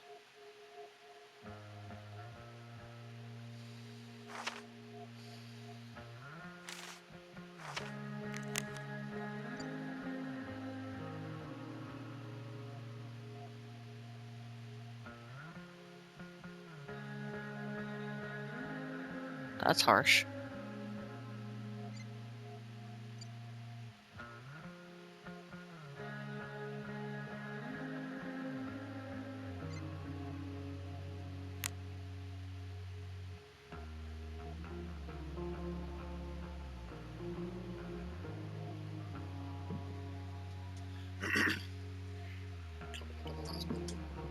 Alright. Because I'm starting to get tired too. Okay, dokie.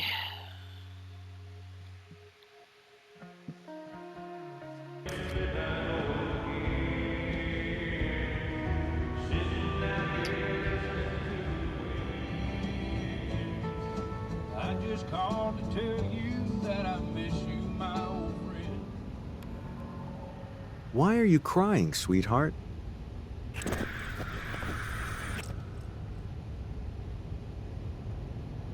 Because you're not real. I'm not. What is going on? What's past is prologue and shit. Kiddo, look on the bright side, would ya? What bright side? You made a new friend today.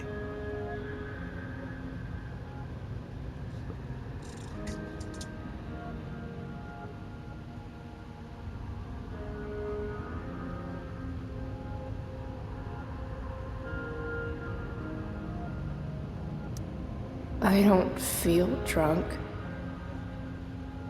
Gotta say, that was some fight. A lover's quarrel, you might say? She nearly took your head off.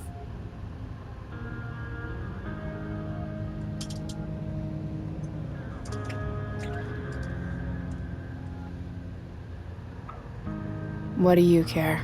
Sorry, sweetheart. I guess I'm getting into your personal business. I guess I did that? Sometimes, people need you, though.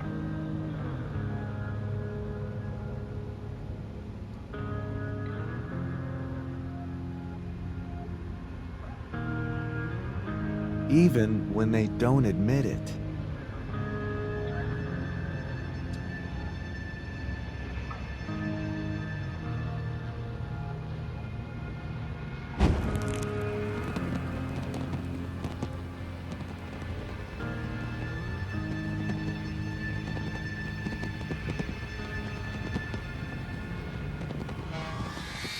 Rachel!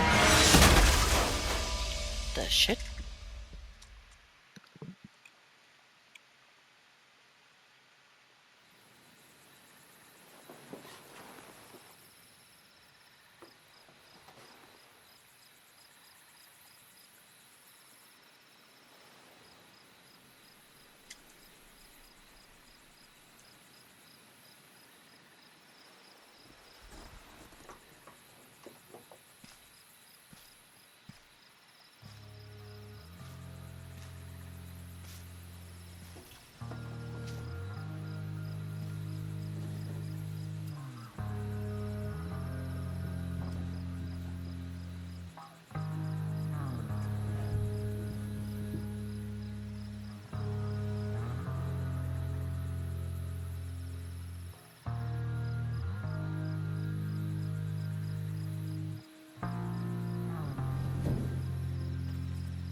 You came.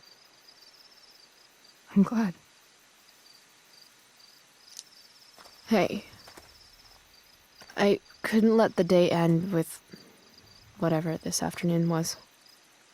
Chloe, I want to talk to you about something, but I don't know how to talk about this. You don't have to tell me anything you don't want to. You remember that guy that we saw under this tree with that woman? The ones who were making out? That was my dad. Oh. All right. And that woman was definitely not my mom. Oh. The worst part is, I'm not surprised. I felt like my dad's been lying about something for a while. I didn't know what it was. So when I saw he got a text from an unknown number asking him to meet, I thought I could catch him or something. I'm so sorry, Rachel. I don't know what to say. Neither do I. Chloe, I love my dad. I love him. And I never want to see his fucking face again. When my dad died, I was so mad at him. For months, I felt wrong because half the time I thought of him, I wanted to scream. And the other half, I forgot. Forgot that anything had changed. It's silly, but I've carried this photo around with me for years. It's from Mount Hood. My dad took me hiking there when I was 10, and it started raining, and I fell and broke my arm 3 miles from the car. I remember screaming like I was gonna die, but my dad, he carried me down the mountain. I still remember the smell of his coat, and how calm he was, and the sound of his voice, and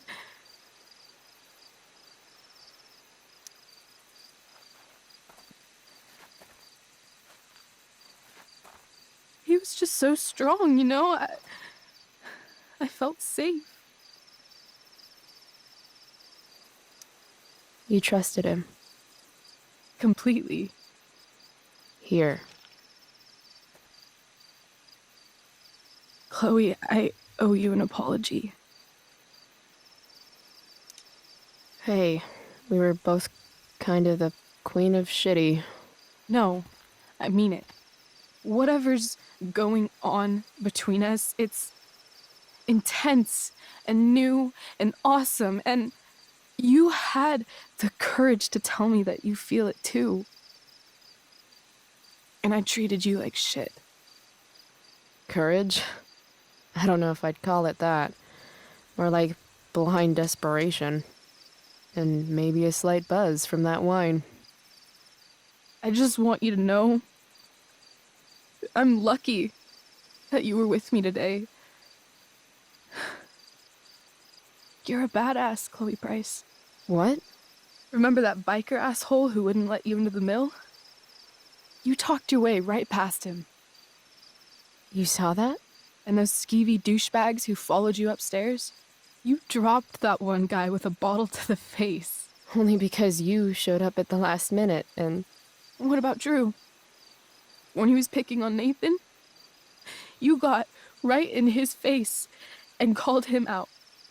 That was pretty sweet, actually. See? You're the real thing, Chloe. I don't know anyone like you.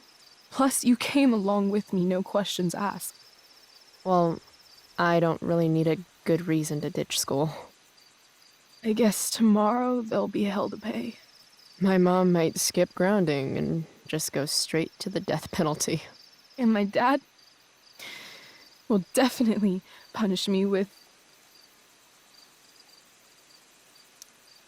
Fuck your dad. Fuck him. What I wouldn't give to leave this place and never look back. What's stopping us? Us? Are you serious? There's nothing keeping me here.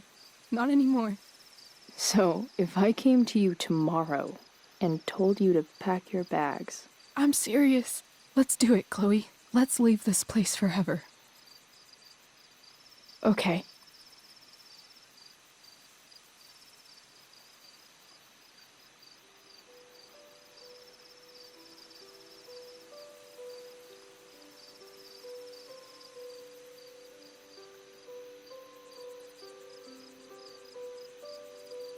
Can I borrow your lighter?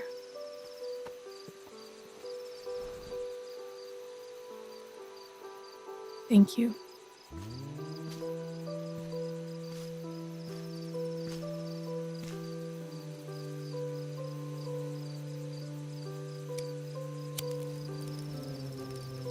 Chloe, you need a new lighter, my dude. Yours is almost dead.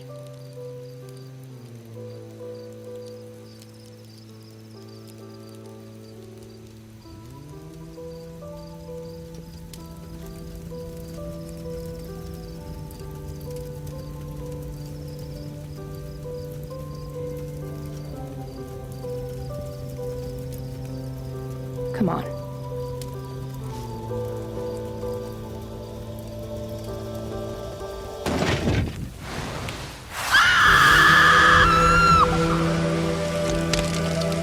Okay, Siri.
That's why there's a fire ban.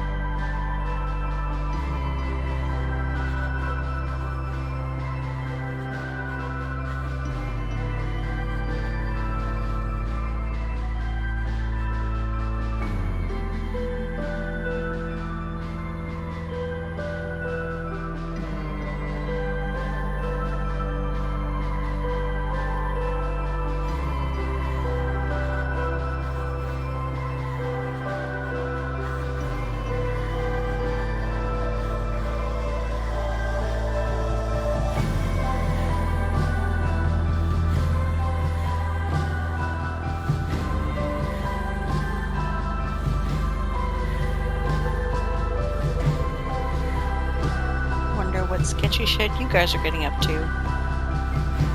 And there's her dad's mistress.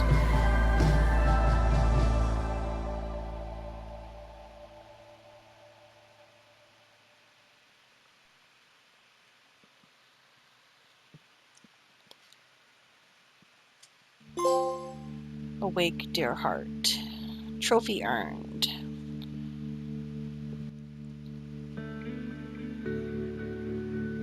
The credits deserve to be watched, but I'm getting tired, so we're just going to skip to the end of the credits. Alright, let's see. Attacked. Kind to Joyce. Defended Nathan. Told Rachel more than friends. Yes. Alright, took the money. Didn't buy pot from Frank. Read the book. Put the picture back on the dresser. Gave your mom the money. Told Elliot you would maybe go to the play with him. Didn't say you would go with him. Said you might. Liked the demo. Wow. 1% said it was just okay. Y'all ears must be broken.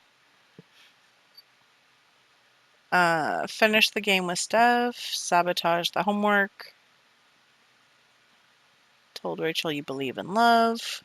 Shared earbuds. Jumped out of the train because fucking psycho. Why not? Alright. So, pretty good game so far. I still want to punch Tweaker Psycho, but that's just because I've played the first game. Let's look at Grim's stats.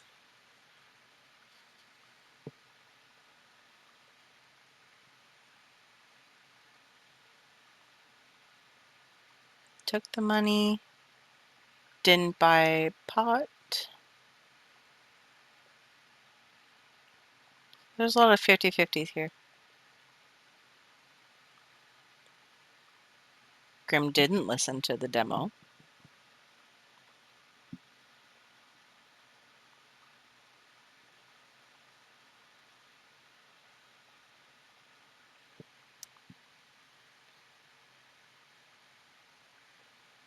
Well, good. At least you were nice to Joyce. I would have been like, excuse me, sir.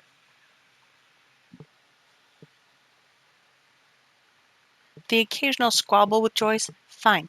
Whatever. You're supposed to be, you know, a rebellious teen who's lost her father. But you cannot 100% of the time be a jackass to Joyce. Not 100% of the time. Oh no, she deserves it. She deserves it. We'll have that discussion during daylight when I have more brain capacity because I need more answers. But anyway, that's where we're going to leave it for now. And we'll catch you in the next one. Bye, guys. Do